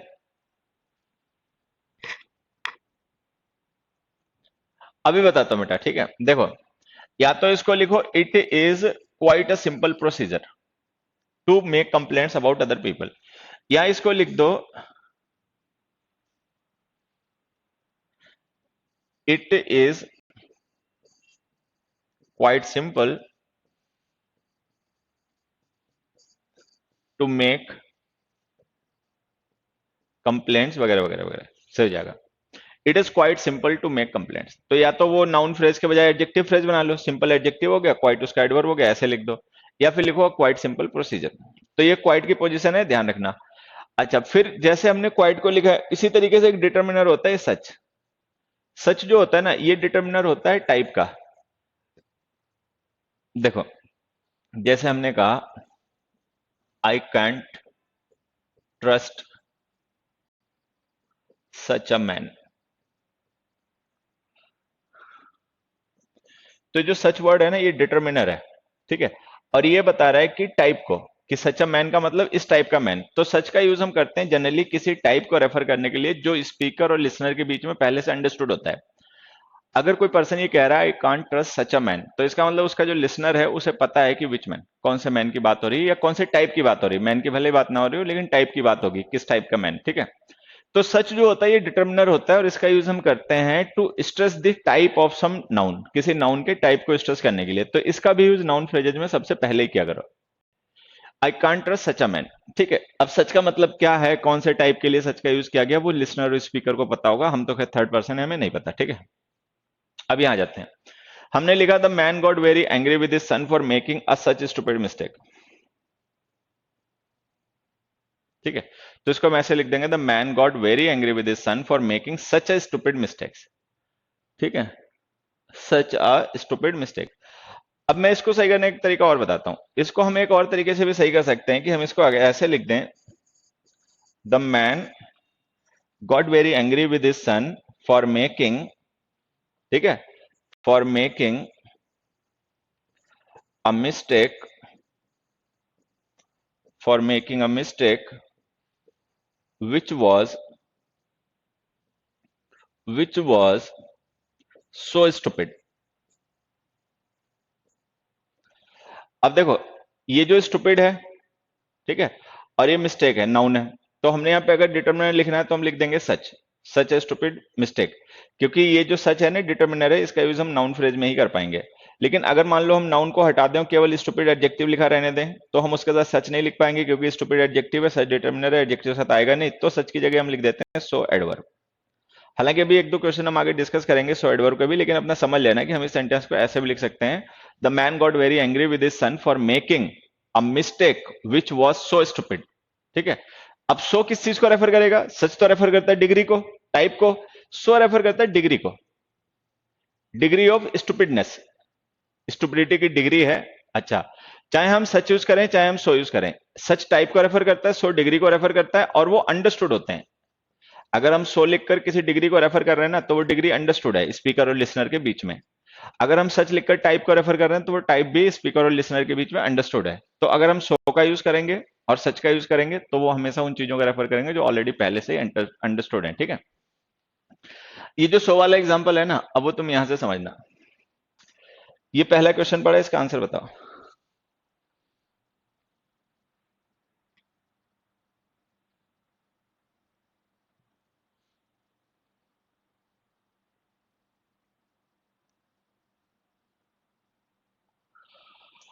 हरि ओम प्रभु दीनदयाल। पहला क्वेश्चन देखो बोर्ड पे दिख रहा है तुम लोगों को, इसका एक और आंसर होता है ना, दे hadn't ever seen a so beautiful flower in their lives before.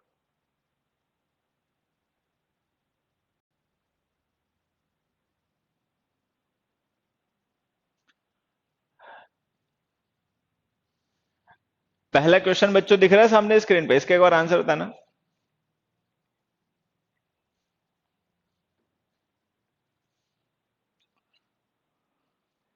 हे भगवान।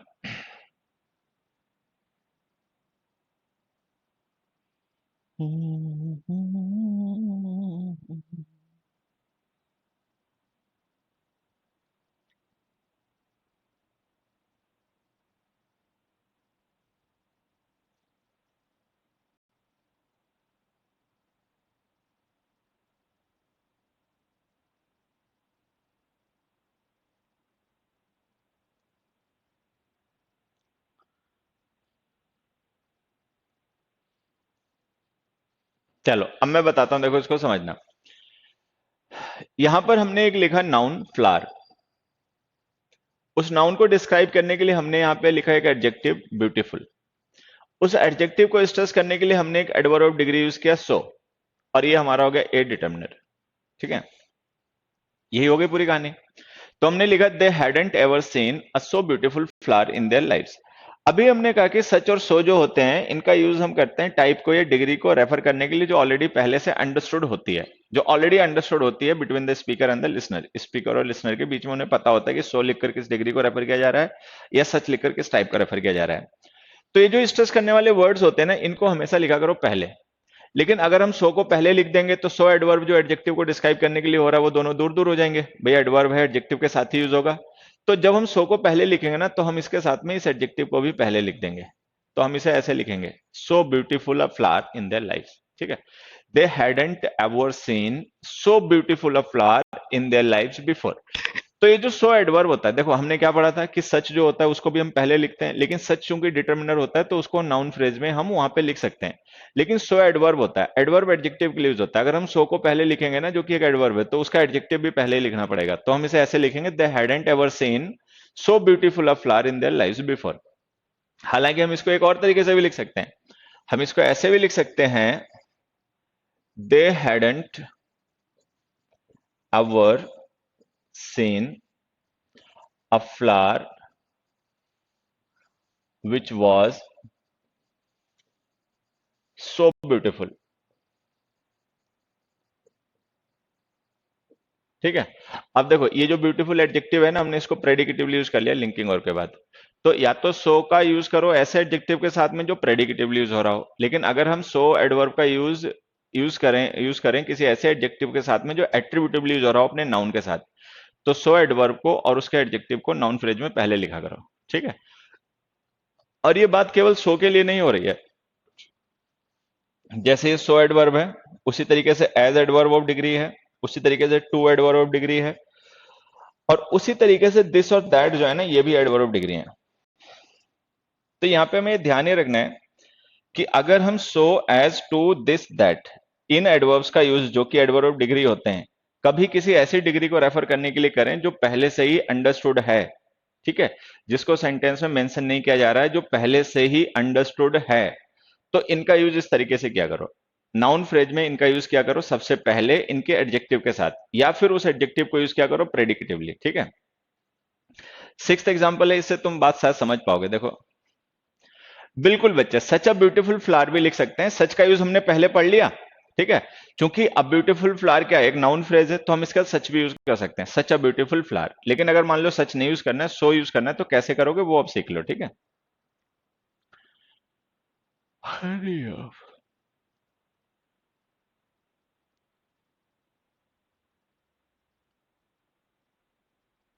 नेक्स्ट देखो, a that wise man can very easily clear any of your doubts.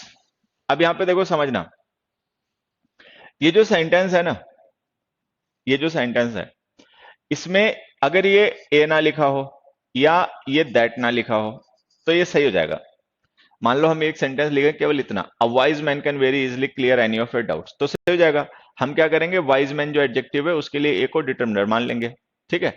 या हम लिख दें, ए ना लिखें, केवल दैट लिख दें, that wise man can very easily clear any of your doubts, तो हम दैट को डिटर्मिनर मान लेंगे। तो ये जो ए है ये डिटर्मिनर होता है, दैट भी डिटर्मिनर होता है, दैट मैन दैट कार। तो अगर हम इनमें से किसी एक को ड्रॉप कर दें तो ये सेंटेंस हमारा सही हो जाएगा। लेकिन खैर, ड्रॉप तो हमने कर नहीं रखा, दोनों ही लिख रखे हैं, ठीक है। अब अगर हम दोनों ही लिख दें तब क्या होगा, देखो तब होगा क्या, ये जो मैन है ना, एक मिनट, तो ये जो मैन है ना, ये नाउन है, वाइज इसका एडजेक्टिव है, और ए को हम डिटर्मिनर मानेंगे, ठीक है। और दैट जो है ना, इसको हम मानेंगे adverb of degree. That wise मतलब दैट को हम एडवर्ब मान लेंगे जो वाइज एडजेक्टिव की डिग्री को स्ट्रेस कर रहा है, कि how much wise, that wise. तो that is an adverb here, that is an adverb here which is referring to the degree of the adjective wise, जो वाइज एडजेक्टिव की degree को स्ट्रेस करने के लिए यहां पे यूज किया गया। Uh that wise man can very easily clear your doubts. तो अब हमें पता है जो दैट वाइज हमने लिखा है ना, ये दैट किसी एडवर्ब ऑफ डिग्री को रेफर कर रहा है, और वो डिग्री कितनी है वो स्पीकर और लिसनर को पहले से ही पता होगी। तो जो दैट वाइज हम एडजेक्टिव फ्रेज यूज कर रहे हैं, इसको इस नाउन फ्रेज में सबसे पहले लिखो, इसको ऐसे लिखो।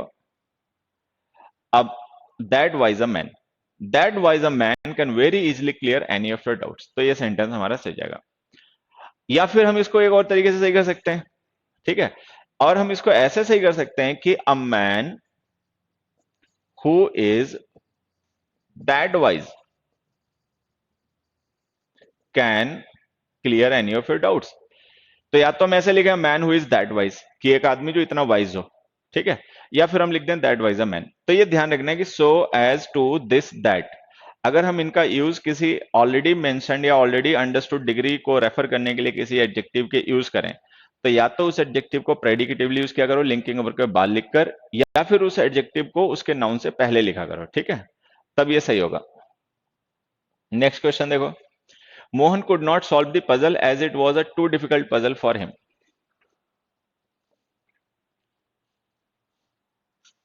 Mohan could not solve the puzzle as it was a too difficult puzzle for him. अरे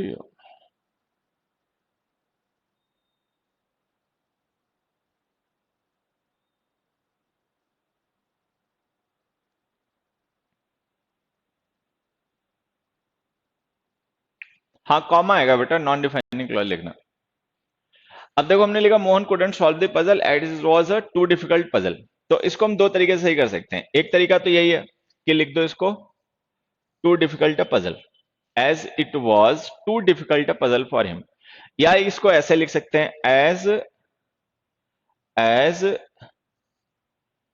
the puzzle was too difficult for him. For तो खैर लिखे हुआ है, तो हम इसको दो तरीके से सही कर सकते हैं। इन दोनों में से कोई भी एक तरीका हम यूज कर लेंगे। या तो हम लिख देंगे as it was too difficult a puzzle, या हम लिख देंगे as the puzzle was too difficult for him. Next देखो, all the guest must have thanked the hostess for her so kind a gesture. इसको मैं ना एक दूसरे क्वेश्चन से लिख के समझाता हूं। देखो मैं एक क्वेश्चन यहां पे लिख देता हूं।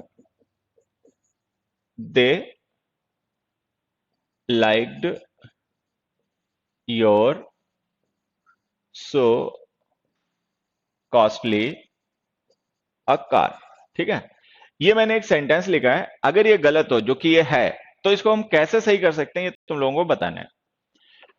ये जो हमारे क्वेश्चन नंबर 8 है ना, वो उसी से रिलेटेड है। मतलब ये थोड़ा सा नीचे लिखा हुआ है, तो मैंने उसको ऊपर लिख दिया, वहां से हम समझ लेंगे, फिर बाद में इसका आंसर कर देंगे। ठीक है, दे लाइक्ड, लाइक्ड लिखना, they liked your so costly a car. ये सेंटेंस अगर गलत हो, जो कि ये है, तो इसको हम कैसे सही कर सकते हैं, ये बताओ।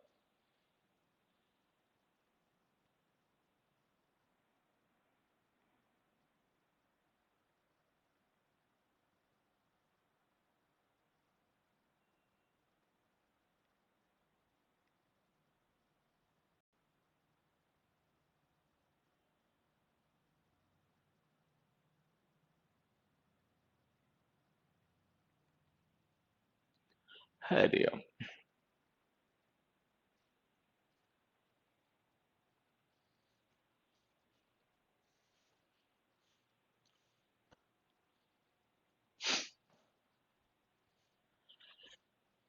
आंसर तो खैर तुम लोगों ने बताने शुरू कर दिए, कोई अपना अपना मर्जी से जो चाहे लिख रहे हो, लेकिन बस एक चीज ये बताओ, क्या ये गलत क्यों है? भाई तुमने इसको सही करना शुरू कर दिया, लेकिन जैसा कि मैं हमेशा बताता हूं कि किसी भी सेंटेंस को हमें सही तब करना चाहिए जब वो पहले गलत हो। तो अगर हम किसी स्टेटमेंट को सही कर रहे हैं, तो उससे पहले हमें ये भी तो पता होना चाहिए भाई ये गलत क्यों था जो हमने सही किया। तो एक बार ये और बताओ कि ये गलत क्यों था जो तुम इसे सही करने लग गए। मैंने कहा था गलत है इसलिए लग गए तुम उसको सही करने में, या तुम्हें समझ में आ गया था गलत है इसलिए सही कर रहे हो?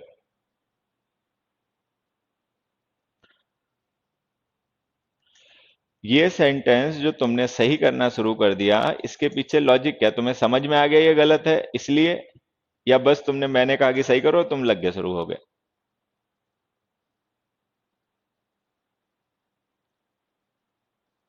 हाँ, मुझे तो सही लग रहा है, बिल्कुल सही बच्चे। तो ये जरूरी चीज है कि पहले भाई ये तो पता करो कि गलत क्या था, कि टूट पड़े। किसी ने कहा ये क्वेश्चन है इसको सही करो, बस तुम टूट पड़े, भाई ये भी तो पता करो गलत क्यों है क्वेश्चन, तब हम सही करेंगे ना। डिटर्मिनर योर एंड ए, देखो बच्चे, अभिषेक करनवाल ने बताया ना, ये इसकी वजह है। देखो, हमने एक नाउन में कॉन्सेप्ट पढ़ा था, अगर तुम्हें ध्यान रहा हो। जैसे हमने एक सेंटेंस लिखा, आई हेल्प्ड योर ए ब्रदर। तो नाउन चैप्टर में ये हमने पढ़ा था डिटेल में कॉन्सेप्ट, थोड़ा सा मैं इसको फिर से रेफर करूंगा। तो जैसे हमने लिखा आई हेल्प्ड योर अ ब्रदर, तो ये गलत है। गलत क्यों है? क्योंकि ए डिटर्मिनर का यूज हम करते हैं उन नाउन्स के साथ जो इंडेफिनिट हो। अगर हम अ ब्रदर लिखेंगे तो इसका मतलब एनी ब्रदर, तो ब्रदर इज नॉट डिफाइंड। लेकिन अगर हम योर लिख देंगे तो योर लिखने से तो ब्रदर डेफिनेट हो गया। ठीक है, तो ये दोनों डिटर्मिनर जो होते हैं ना, पजेसिव केस के और आर्टिकल, एक कॉमन नाउन को डिस्क्राइब नहीं कर सकते, क्योंकि पजेसिव केस का डिटर्मिनर डिफाइन कर देता है। अच्छा, ए आर्टिकल जो होता है वो इंडेफिनिट के लिए यूज किया जाता है, तो दोनों एक साथ आ नहीं सकते, तो ये सेंटेंस गलत है। तो इसको सही करने का तरीका क्या है? इसको सही करने का तरीका यह है कि ए हटा दो, सिंपली ऐसे लिखो, आई हेल्प्ड योर ब्रदर।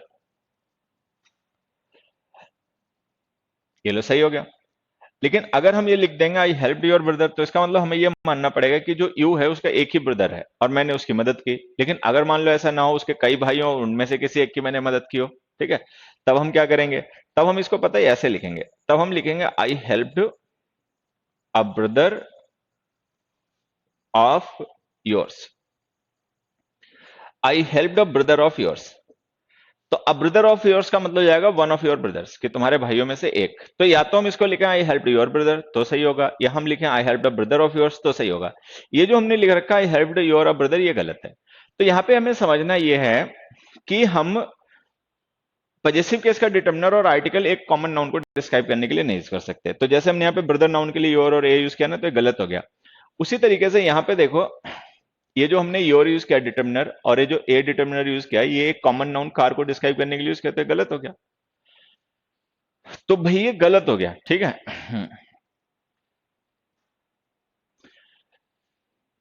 तो अब इसको हम कैसे सही कर सकते हैं? इसको सही करने का देखो बड़ा आसान तरीका है, योर को रिमूव कर दो, सही हो गया।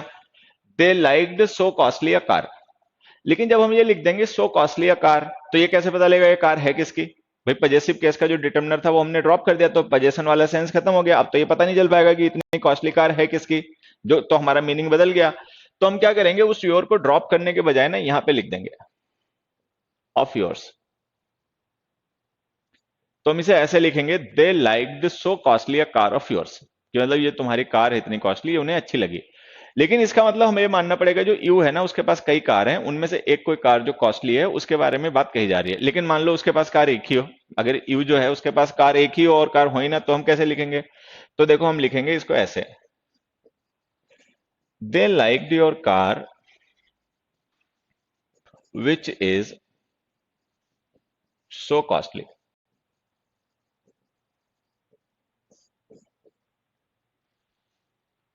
They like your car which is so costly, तो इसका मतलब जाएगा यू के पास एक कार है वो बड़ी कॉस्टली है, उसको सबने पसंद किया।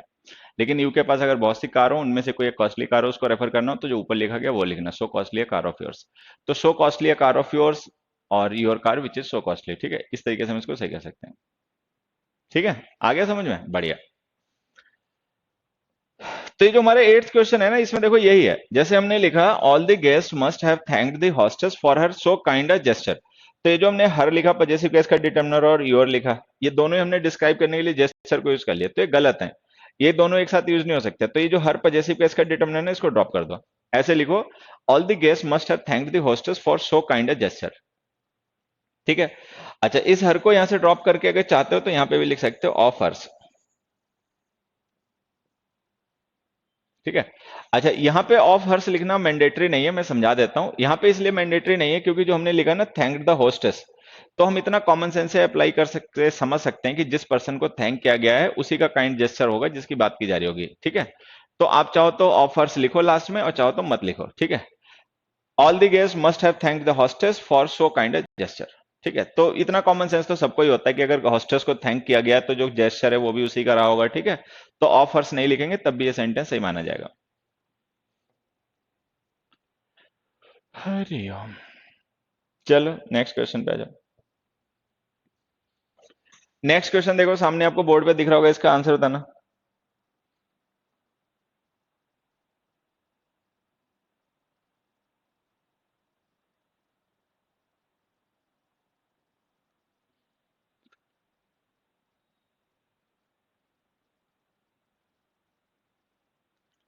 बेटा सिंगुलर काउंटेबल नाउंस होते हैं ना, उनके साथ एन आर्टिकल लिखने पड़ते हैं, ड्रॉप नहीं करने चाहिए।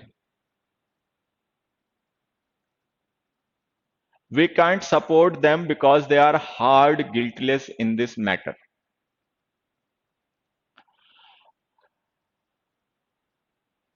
आंसर बताओ भैया।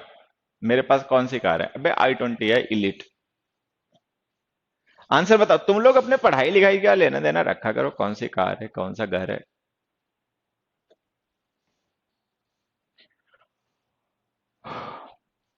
अब देखो मैं समझाता हूं यहां पे, दो वर्ड हैं, मैं एक बार उनका मीनिंग समझा देता हूं फिर उसके बाद तुम लोग जान जाओगे। एक है हार्ड और एक है हार्डली। ठीक है। इनमें से हार्ड वर्ड एडजेक्टिव भी होता है, हार्डली केवल एडवर्ब होता है। फिर से देखो समझा देता हूं, हार्ड और हार्डली दोनों ही एडवर्ब हैं। हार्ड जो होता है ये एडजेक्टिव भी होता है, ये ध्यान रखना। ठीक है। और एडवर्ब भी होता है, हार्डली केवल एडवर्ब होता है। अब इनके डिफरेंसेस समझना। हार्ड होता है एडवर्ब ऑफ मैनर, हाउ का रिप्लाई।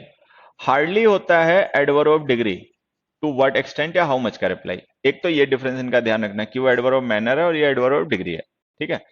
कल जो हम पढ़ रहे थे उसके हिसाब से अगर मैं तुम्हें समझाऊं तो तुम्हें ध्यान रहना चाहिए कि एडवर्ब ऑफ मैनर जो होते हैं, ठीक है, वो वर्ब के बाद लिखे जाते हैं। एडवर्ब ऑफ डिग्री उस वर्ड से पहले लिखे जाते हैं जिसे डिस्क्राइब करना होता है। मतलब ये डिफरेंस हमें समझना है। दूसरा इनके मीनिंग का डिफरेंस समझना है।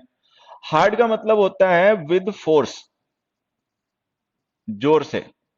विद डिफिकल्टी, कठिनाई से। हार्ड का मतलब ये होता है। अच्छा, हार्डली का मतलब क्या होता है? हार्डली का मतलब होता है बेयरली।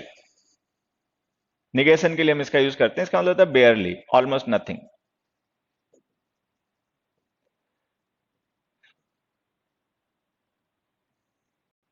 ठीक है। और इन दोनों एडवर्ब्स के डिफरेंस पे बेस्ड हमारे पेपर में अक्सर क्वेश्चंस आते हैं। और वो क्वेश्चन हमें यहाँ सीखने और समझने हैं, ठीक है। तो मैं फिर से एक बार समझा देता हूँ, हार्ड और हार्डली ये दोनों एडवर्ब हैं, ठीक है। हालांकि हार्ड एडजेक्टिव भी होता है, वो अपना ध्यान रखना है, लेकिन यहाँ पे हम इसके एडवर्ब वाले यूजेस डिस्कस करेंगे, ठीक है। हाँ। हम्म। हाँ, ये मेरी बायोग्राफी बनाने के चक्कर में है, इनकी मैं बायोग्राफी बनवाता हूँ अभी। हाँ, कॉर्नर में मत लिखा करो, दिखता नहीं है। हाँ, बेटा, हाँ कहाँ कॉर्नर में लिखा, आज तो मैंने लिखा नहीं। चलो ठीक है, तो यहाँ पे हार्ड जो है और हार्डली जो है, ये दोनों ही हमारे एडवर्ब हैं। हार्ड एडवर्ब ऑफ मैनर है, हार्डली एडवर्ब ऑफ डिग्री है, ये तुम्हें ध्यान रखना है, ठीक है। एडवर्ब ऑफ मैनर लिखे जाते हैं वर्ब के बाद या फिर वर्ब के ऑब्जेक्ट के बाद, ठीक है, अगर ऑब्जेक्ट हो तो। हार्डली एडवर्ब ऑफ डिग्री है, एडवर्ब ऑफ डिग्री हमेशा उस वर्ड से पहले लिखे जाते हैं जिन्हें वो डिस्क्राइब करें। एक तो ये डिफरेंस इनके बारे में ध्यान रखना है। दूसरा, इनके मीनिंग का डिफरेंस ध्यान रखना है कि हार्ड का मतलब होता है with force, with difficulty, positive meaning का वर्ड है वो। हार्डली का मतलब होता है बेयरली, ऑलमोस्ट नथिंग, वो नेगेटिव मीनिंग का वर्ड है।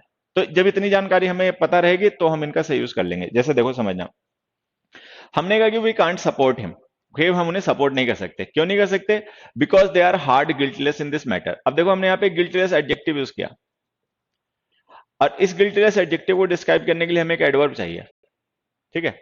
तो पहली बात तो जो हार्ड होता है ये एडवर्ब ऑफ मैनर होता है। एडवर्ब ऑफ मैनर एडजेक्टिव्स को नहीं, वर्ब्स को डिस्क्राइब करते हैं।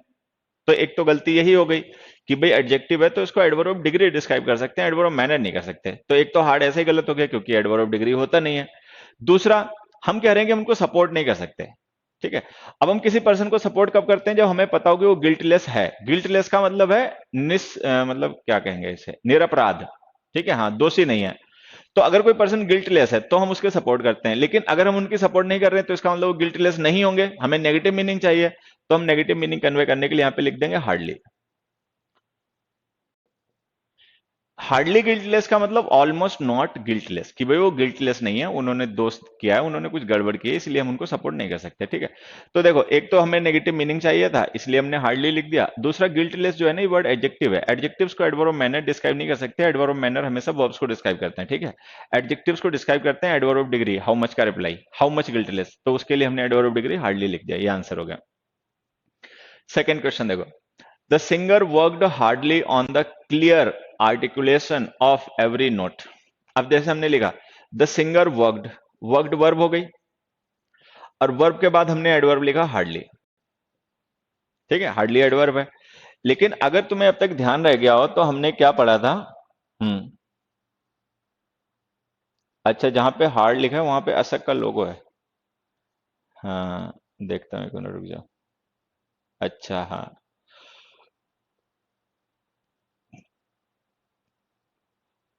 अब देखो बच्चों, यहाँ पे एक चीज समझना, जैसे हमने ये लिखा, क्या नाम, वर्क हार्डली लिखा, तो हार्डली जो है एडवर्ब ऑफ डिग्री है।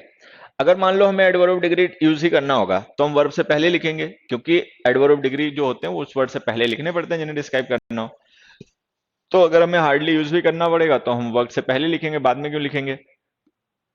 और अगर हमें वर्ब के बाद में ही लिखना है तो एडवर्ब ऑफ मैनर लिखना पड़ेगा। तो हम इसको दो तरीके से सही कर सकते हैं।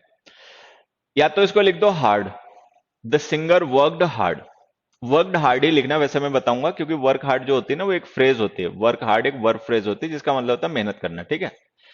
तो the singer worked hard on the clear articulation of every note, कि मान लो कोई सिंगर है और उसने मतलब जो सिंगिंग वगैरह होती है उसमें जो नोट होते हैं तो उसके ऊपर उसने बड़ी मेहनत की। वर्कड हार्ड का मतलब ही वर्कड विद फोर्स, उसने बड़ी मेहनत की उस पर काम करने के लिए।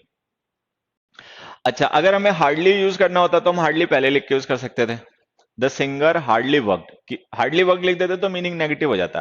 तो इसका मतलब जाता है ही ऑलमोस्ट नॉट वर्कड, कि उसने अपने क्लियर आर्टिकुलेशन के लिए कोई मेहनत नहीं की, ठीक है, कोई काम नहीं किया। तो हार्डली अगर हमें लिखना होता, नेगेटिव मीनिंग चाहिए होता तो हम पहले लिखकर यूज करते हार्डली वर्कड। अगर हमें पॉजिटिव मीनिंग चाहिए तो हम बाद में लिखकर यूज करेंगे, ठीक है, हार्ड। तो ये जो हार्ड और हार्डली होते हैं ना, इनके बारे में तुम्हें बस ये ध्यान रखना है कि हार्डली का मीनिंग नेगेटिव होता है। जब सेंटेंस में मीनिंग हमें नेगेटिव चाहिए हो तो हार्डली का यूज क्या करो, अब पॉजिटिव चाहिए तो हार्ड का लिखा करो, ठीक है। उसके बाद ये भी ध्यान रखना है कि हार्डली एडवर्ब ऑफ डिग्री होता है। जब इसे यूज करोगे किसी वर्ब को डिस्क्राइब करने के लिए तो वर्ब से पहले लिखा जाएगा, ठीक है। हार्ड एडवर्ब ऑफ मैनर होता है, वो वर्ब से पहले नहीं लिखा जाएगा, वो लिखा जाएगा वर्ब के बाद या फिर वर्ब का जो ऑब्जेक्ट है उसके बाद, ठीक है। चलो अब थर्ड क्वेश्चन पे आ जाते हैं। We can't lose our hardly won freedom. अब यहां पे देखो, ये जो फ्रीडम वर्ड है ना, ये नाउन है। वॉन जो है ये पास्ट पार्टिसिपल है, वर्ब की थर्ड फॉर्म, जो कि एक एडजेक्टिव है। हार्डली जो है वो एक एडवर्ब है, ठीक है। अब हमने पढ़ा कि अगर हम हार्ड और हार्डली का यूज मेन वर्ब के लिए करें, हाउ का रिप्लाई एडवर्ब मैनर होता है बेटा। देखो हमने पढ़ा कि फ्रीडम नाउन है, वन एडजेक्टिव है और हार्डली एडवर्ब है, ठीक है। अगर हम हार्ड और हार्डली का यूज मेन वर्ब के लिए करें तब तो उनका यूज सही है गलत है वो हम उनकी पोजीशन से भी पता कर लेते हैं। भाई मान लो अगर हमने सेंटेंस में वर्ब से पहले हार्ड लिख दिया तो वो गलत हो जाएगा, क्योंकि एडवर्ब मैनर है, वर्ब के बाद लिखना चाहिए। अगर हम वर्ब के बाद हार्डली लिख देंगे तो वो गलत हो जाएगा, क्योंकि हार्डली एडवर्ब डिग्री वर्ब से पहले लिखना चाहिए। तो अगर हम हार्ड और हार्डली का यूज मेन वर्ब के लिए करते हैं तो हार्ड हार्डली की पोजीशन से भी हमें पता चल जाता है कि ये सही यूज हो रहे हैं या गलत यूज हो रहे हैं। लेकिन अगर हम उनका यूज मेन वर्ब के लिए ना करें, जैसे यहाँ पे मेन वर्ब हमारी देखो क्या है, कांट लूज, लेकिन ये जो हमने हार्डली एडवर्ब यूज किया ना वो मेन वर्ब के लिए नहीं यूज किया, वो हमने यूज किया नॉन फाइनाइट वर्ब एडजेक्टिव के लिए, ठीक है। तो अगर हम हार्डली का यूज मेन वर्ब के लिए करेंगे तब तो पोजीशन से पता चल जाएगा, लेकिन अगर हम किसी नॉन फाइनाइट वर्ब के लिए करेंगे तो हमें मीनिंग से ही पता करना पड़ेगा ये सही है गलत है। जैसे कि हमने लिखा we can not lose our hardly won freedom, तो इसका मतलब ये हो गया कि हम हार्डली वन फ्रीडम का मतलब हो गया जो आजादी हमने जीती नहीं, कि हम अपनी उस आजादी को जिसको हम जीत नहीं पाए गंवा नहीं सकते। तो ये तो बेतुका मीनिंग हो गया, क्योंकि अगर तुमने कुछ आज तक जीता ही नहीं है तो उसको गंवाने से डर क्यों रहे हो। हम गंवाने से उन चीजों को डरते हैं जिनको हमने पाया हो, अचीव किया हो, लेकिन अगर हमने कुछ अचीव ही नहीं कर पाया, हार्डली का मीनिंग नेगेटिव होता है ना, हार्डली वन फ्रीडम का मतलब the freedom that we didn't win, जो हम जीत नहीं पाए। तो अगर हम जीत नहीं पाए तो हमें खोने का डर भी काहे का, तो एक तो मीनिंग ऐसे ही गलत हो गया। दूसरा कैन नॉट जब हमने लिखी रखा है नेगेटिव मीनिंग कन्वे करने के लिए, तो हार्डली का यूज वैसे भी डबल नेगेटिव नहीं इंग्लिश में यूज होते, तो हमें करना नहीं चाहिए था। तो मतलब हर तरीके से हार्डली यहाँ पे गलत है, तो हम इस हार्डली को हटा के यहाँ पे लिख देंगे हार्ड। अब हार्ड लिख देने से देखो क्या हो जाएगा, we can't lose our hard won freedom, इसका मतलब हो गया we can't lose our freedom that we won with difficulty. देखो हार्ड वन फ्रीडम का मतलब क्या हो गया, फ्रीडम वॉन विद डिफिकल्टी, कि जो मतलब हमने बड़ी मुश्किल से आजादी पाई है अब हम उसको ऐसे गंवा नहीं सकते, ठीक है। तो that is a logical meaning कि भाई हमने कोई चीज अचीव की है, हमने कोई चीज पाई है, अब हम उसको खो नहीं सकते, मतलब हम उसको खोने से डर रहे हैं। तो अगर हमने कुछ पाया है तो हम खोने से डरते हैं, अगर हमने कुछ पाया ही नहीं है तो हम उसको खोने से क्यों डरेंगे। तो ये ध्यान रखना। इसी तरीके से एक फ्रेज मान लो मैंने लिख दिया हार्ड अर्न्ड मनी, ठीक है। तो देखो ये मनी नाउन है, अर्न्ड पास्ट पार्टिसिपल एडजेक्टिव है और हार्ड इस एडजेक्टिव का एडवर्ब है। और हार्ड अर्न्ड मनी का मतलब देखो क्या हो गया, मनी अर्न्ड विद डिफिकल्टी, मतलब मेहनत से मुसीबत से कमाया गया पैसा। तो कई बार मीनिंग भी हमें टैली करने पड़ते हैं, वो अपना देख लेना कि अगर पॉजिटिव मीनिंग चाहिए हो तो हार्ड, नेगेटिव मीनिंग चाहिए हो तो हार्डली, ठीक है। अब आ जाते हैं इस एग्जाम्पल पे, फोर्थ पे, ये मैं मिटा रहा हूं सब, ठीक है। फोर्थ एग्जाम्पल देखो, nobody enjoyed the match as it was a hard fought match. अब ये मैच हो गया नाउन, मैच हो गया नाउन, फॉट वर्ब की third form past participle adjective हो गया जो इस नाउन को डिस्क्राइब कर रहा है व्हाट काइंड ऑफ मैच, और उसको डिस्क्राइब करने के लिए हमने एक हार्ड एडवर्ब यूज कर लिया, हार्ड फॉट मैच, ठीक है। अब हार्ड फॉट मैच का मतलब हो गया एक ऐसा मैच जिसमें फाइट हुई, क्योंकि अगर हम हार्डली फॉट लिख देंगे तो इसका मतलब मैच में फाइट नहीं हुई, नेगेटिव मीनिंग हो जाएगा, लेकिन हमने हार्ड फॉट मैच लिख रखा है तो इसका मतलब हो गया match which was fought with difficulty, जिसमें खूब फाइट हुई, मतलब खूब स्ट्रगल हुआ, दोनों टीम ने अच्छा स्ट्रगल किया। तो ये सेंटेंस सही होना चाहिए, फ्रेज तो सही है, लेकिन अगर फ्रेज सही है तो सेंटेंस सही नहीं हो जाएगा, उसका ओवरऑल मीनिंग भी सही होना चाहिए। हमने यहाँ पे लिखा नोबडी एंजॉयड द मैच, कि किसी ने मैच को एंजॉय नहीं किया। अगर किसी ने मैच को एंजॉय नहीं किया तो इसका मतलब मैच जो है ना वो वन साइडेड रहा होगा, वन साइडेड का मतलब उसमें कोई फाइट नहीं होगी, उसमें कोई स्ट्रगल नहीं हुआ होगा, इसीलिए लोगों ने एंजॉय नहीं किया होगा। तो हमें यहाँ पे नेगेटिव मीनिंग चाहिए, नेगेटिव मीनिंग चाहिए तो हार्डली लिख दो, it was a hardly fought match, ठीक है। अब यही मान लो इस सेंटेंस में अगर हम नोबडी की जगह लिख दें एवरीबडी, तो क्या लिखोगे, एवरीबडी एंजॉयड द मैच, अगर हम ये लिख दें एवरीबडी एंजॉयड द मैच तो क्या लिखोगे, हार्ड फॉट मैच या हार्डली फॉट मैच। बेटा एडवर्ब वर्ब को भी डिस्क्राइब कर सकते हैं, एडजेक्टिव को भी डिस्क्राइब कर सकते हैं, और दूसरी बात मूर्खता कम दिया करो, वन जो है वो वर्ब है, नॉन फाइनाइट वर्ब है लेकिन वर्ब है, ठीक है। नॉन फाइनाइट वर्ब्स होते हैं बेटा वो भी वर्ब होते हैं, सेमी वर्ब्स होती है ना। हाँ अब देखो अगर हम एवरीबडी लिख दें एवरीबडी एंजॉयड द मैच तो हमें लिखना पड़ेगा it was a hard fought match. तो हम यहाँ पे हार्ड फॉट मैच लिखेंगे या हार्डली फॉट मैच लिखेंगे वो डिपेंड करेगा purely on the meaning of the sentence, कि हम क्या मीनिंग कन्वे करना चाहते हैं, नेगेटिव या पॉजिटिव। नेगेटिव मीनिंग कन्वे करना चाहते हो तो हार्डली फॉट लिख दो, पॉजिटिव मीनिंग करना चाहते हो तो हार्ड फॉट लिख दो, ठीक है। नेक्स्ट क्वेश्चन देखो, Mohan is quick witted, quick witted का मतलब तेज दिमाग, जिसका प्रेजेंस ऑफ माइंड अच्छा हो, ठीक है, होशियार हो एकदम से। Mohan is quick witted and hardly lets an opportunity slip bye.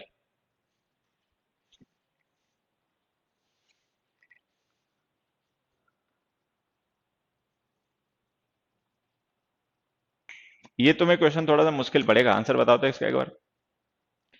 Mohan is quick witted and hardly lets an opportunity slip by. Question 5 का आंसर बताएं।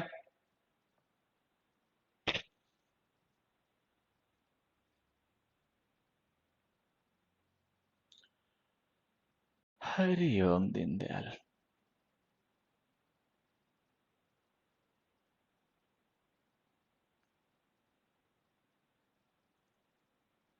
नो एरर, बढ़िया। हार्ड लेट्स, सही है, बढ़िया। सोचो सोचो और थोड़ा सा सोचो।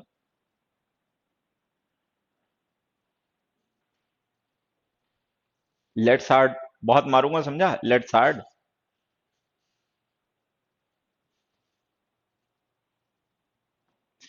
ये लेट्स वर्ब है, एन अपॉर्चुनिटी इसका ऑब्जेक्ट है। अबे हिले हुए, हम कल क्लास में क्या पढ़ रहे थे कि अगर कोई वर्ब होगी और उसके बाद ऑब्जेक्ट दिया होगा, तो अगर हमें उसका एडवर्ब लिखना भी पड़ेगा तो हम वर्ब के बाद और ऑब्जेक्ट के बीच में नहीं लिख सकते।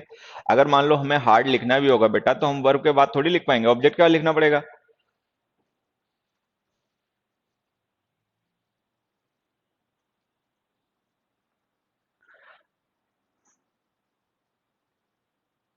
मे ई, मे ई क्या होता है भाई? हाँ। अब देखो एक बच्चा है, इसने बात पकड़ ली है।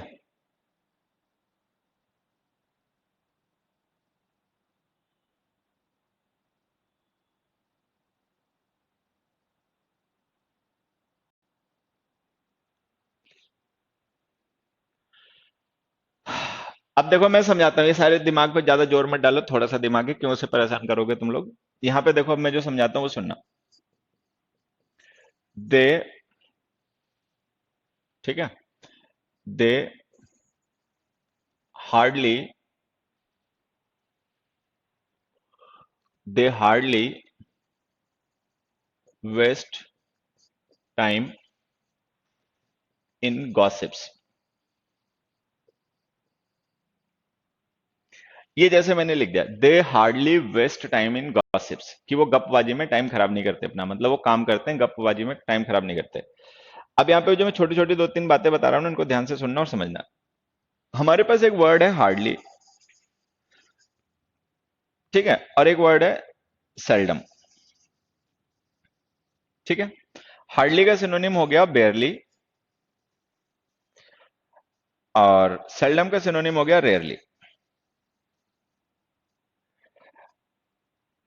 ठीक। अब यहां पे ध्यान ये रखना कि जो हार्डली है और बेयरली है, ये एडवर्ब्स हैं। सेल्डम है, रेयरली है, ये भी एडवर्ब्स हैं। हार्डली है, बेयरली है, नेगेटिव मीनिंग है। सेल्डम है, रेयरली है, नेगेटिव मीनिंग है। तो ये जो वर्ड्स हमने लिखे ना यहाँ पे, ये एडवर्ब्स हैं और नेगेटिव मीनिंग के हैं। फिर इनमें डिफरेंसेस क्या है? ये तो सिमिलरिटी हो गई कि भाई एडवर्ब है और नेगेटिव मीनिंग है। डिफरेंस इनमें ये है कि हार्डली और बेयरली जो है ना, ये है एडवर्ब्स ऑफ डिग्री, और जो सेल्डम और रेयरली हैं, ये है एडवर्ब्स ऑफ फ्रीक्वेंसी, ठीक है। ये डिफरेंस है जो हमें समझना है। अब हार्डली और बेयरली एडवर्ब ऑफ डिग्री है, इनका यूज हम करते हैं टू व्हाट एक्सटेंट या हाउ मच को रिप्लाई करने के लिए। टू व्हाट एक्सटेंट या हाउ मच को रिप्लाई करने के लिए, ठीक है। एडवर्ब ऑफ डिग्री हो गए ना ये। अच्छा, सेल्डम और रेयरली है फ्रीक्वेंसी के एडवर्ब्स, जो किसी काम के होने की फ्रीक्वेंसी को रेफर करते हैं कि वो कब कब होता है। तो ये हो गए किसके रिप्लाई? ये हो गए हाउ ऑफन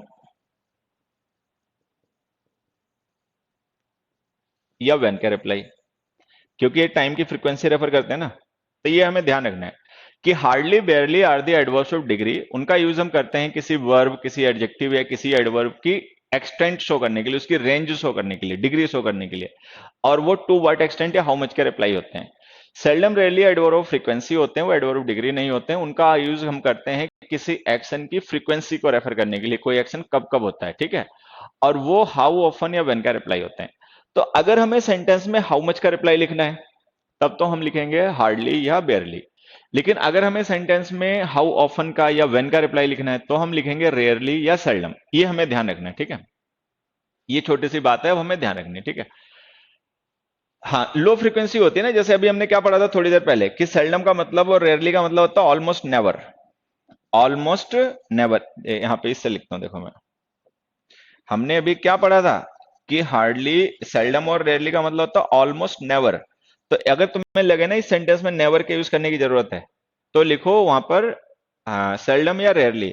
अच्छा, हार्डली और बेयरली के बारे में हमने क्या पढ़ा था, इनका मतलब होता है almost nothing, nothing, almost not, ठीक है।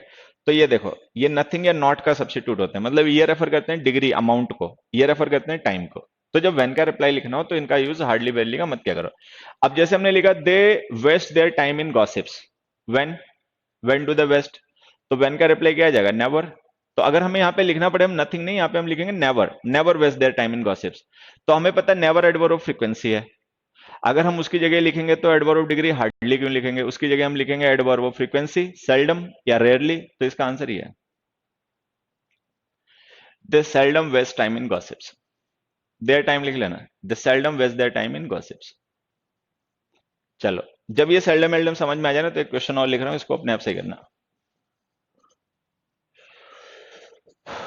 He has seldom any experience of this job.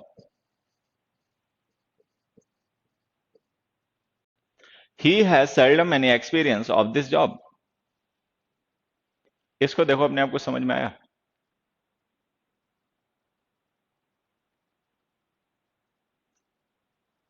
बेटा प्रवीण कुमार, लेट्स पे अपस्ट्रॉफी मत लगाओ, ये लेट्स वर्ब है, ये लेट अस की शॉर्ट फॉर्म नहीं है, ये लेट वर्ब है जो सिंगुलर फॉर्म में लिखी गई लेट्स, ठीक है। अपस्ट्रॉफी इस पे मत लगाओ। अब जैसे हमने लिखा he has seldom any experience of this job. अब देखो, जैसे हमने लिखा ही हैज एक्सपीरियंस, ठीक है, एक्सपीरियंस नाउन हो गया, he has any experience, how much, तो अब हमें लिखना हाउ मच का रिप्लाई, हाउ मच एक्सपीरियंस। तो हाउ मच का रिप्लाई एडवर्ब ऑफ डिग्री होते हैं, ठीक है। तो एडवर्ब ऑफ डिग्री की जरूरत है तो यहां पे लिख दो हार्डली एनी।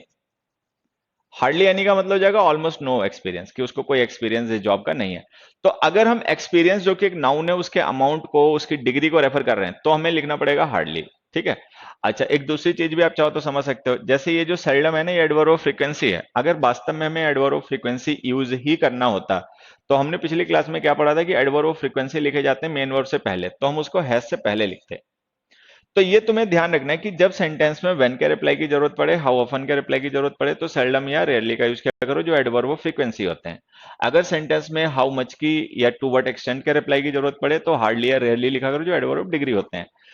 हार्डली भी नेगेटिव है, सेल्डम भी नेगेटिव है, हार्डली भी एडवर्ब है, सेल्डम भी एडवर्ब है, लेकिन दोनों अलग अलग टाइप के एडवर्ब हैं। एक किसी काम के होने की फ्रीक्वेंसी को रेफर करता है और एक किसी चीज के अमाउंट की डिग्री को रेफर करता है। तो इस तरीके से उनका यूज किया करो, ठीक है। अब जैसे हमने एक क्वेश्चन लिखा, मोहन इज क्विक विटेड, कि मोहन बहुत तेज दिमाग है, and hardly lets an opportunity slip by, और कोई भी अपॉर्चुनिटी जो है ना वो स्लिप नहीं होने देता, मतलब अगर उसको कोई अपॉर्चुनिटी मिलती है ना तो उसको गंवाता नहीं है। तो यहाँ पे हम डिग्री को नहीं रेफर कर रहे किसी चीज की, बल्कि ये मीनिंग कन्वे करना चाह रहे हैं कि कोई पर्सन क्विक विटेड है, इसीलिए कभी भी मौका गंवाता नहीं है, जो मौका मिलता है उसका फायदा उठाता है। तो अगर हमें ये मीनिंग कन्वे करना है नेवर, और हमें व्हेन का रिप्लाई लिखना है, तो फिर हमने ये क्यों लिख रखा हार्डली, ये तो गलत है। या तो हम रेयरली लिखें या हम सेल्डम लिखें। Mohan is quick witted and rarely lets an opportunity slip by, कि वो बहुत तेज दिमाग है और वो अपनी मतलब कभी नेवर ही never lets an opportunity slip by, और कभी किसी अपॉर्चुनिटी को स्लिप नहीं होने देता। चलो, तो टाइम भी हो गया। चलो, एक छोटी सी बात और बता देता हूं, वो जो हमने फ्री प्रैक्टिस बैच बनाया है एनकॉम, ठीक है, एनकॉम, उसमें पहली प्रैक्टिस की क्लास आज ही शेड्यूल्ड है 9 बजे, 9 बजे से उसको डिस्कस करेंगे, ठीक है। हाँ, तो अपना तब तक तुम लोग भी थोड़ा चैन वैन ले लो और फ्री होके, हाँ, फ्री वाली प्रैक्टिस क्लास बच्चे आज ही है, उसके ट्यूसडे थर्सडे उसकी क्लास रखा करेंगे। तो आज की उसका शेड्यूल है, आज उसको 9 बजे उस पर मिलते हैं, कुछ क्वेश्चंस अच्छे डिस्कस करेंगे, ठीक है, किसी प्रीवियस के पेपर के। तब तक तुम लोग भी थोड़ा रेस्ट कर लो, तैयार हो जाओ, बाकी फिर 9 बजे मिलते हैं उस क्लास में, प्रैक्टिस क्लास में डिस्कशन करेंगे, ठीक है। बाकी थैंक्स एवरीबॉडी, बाय।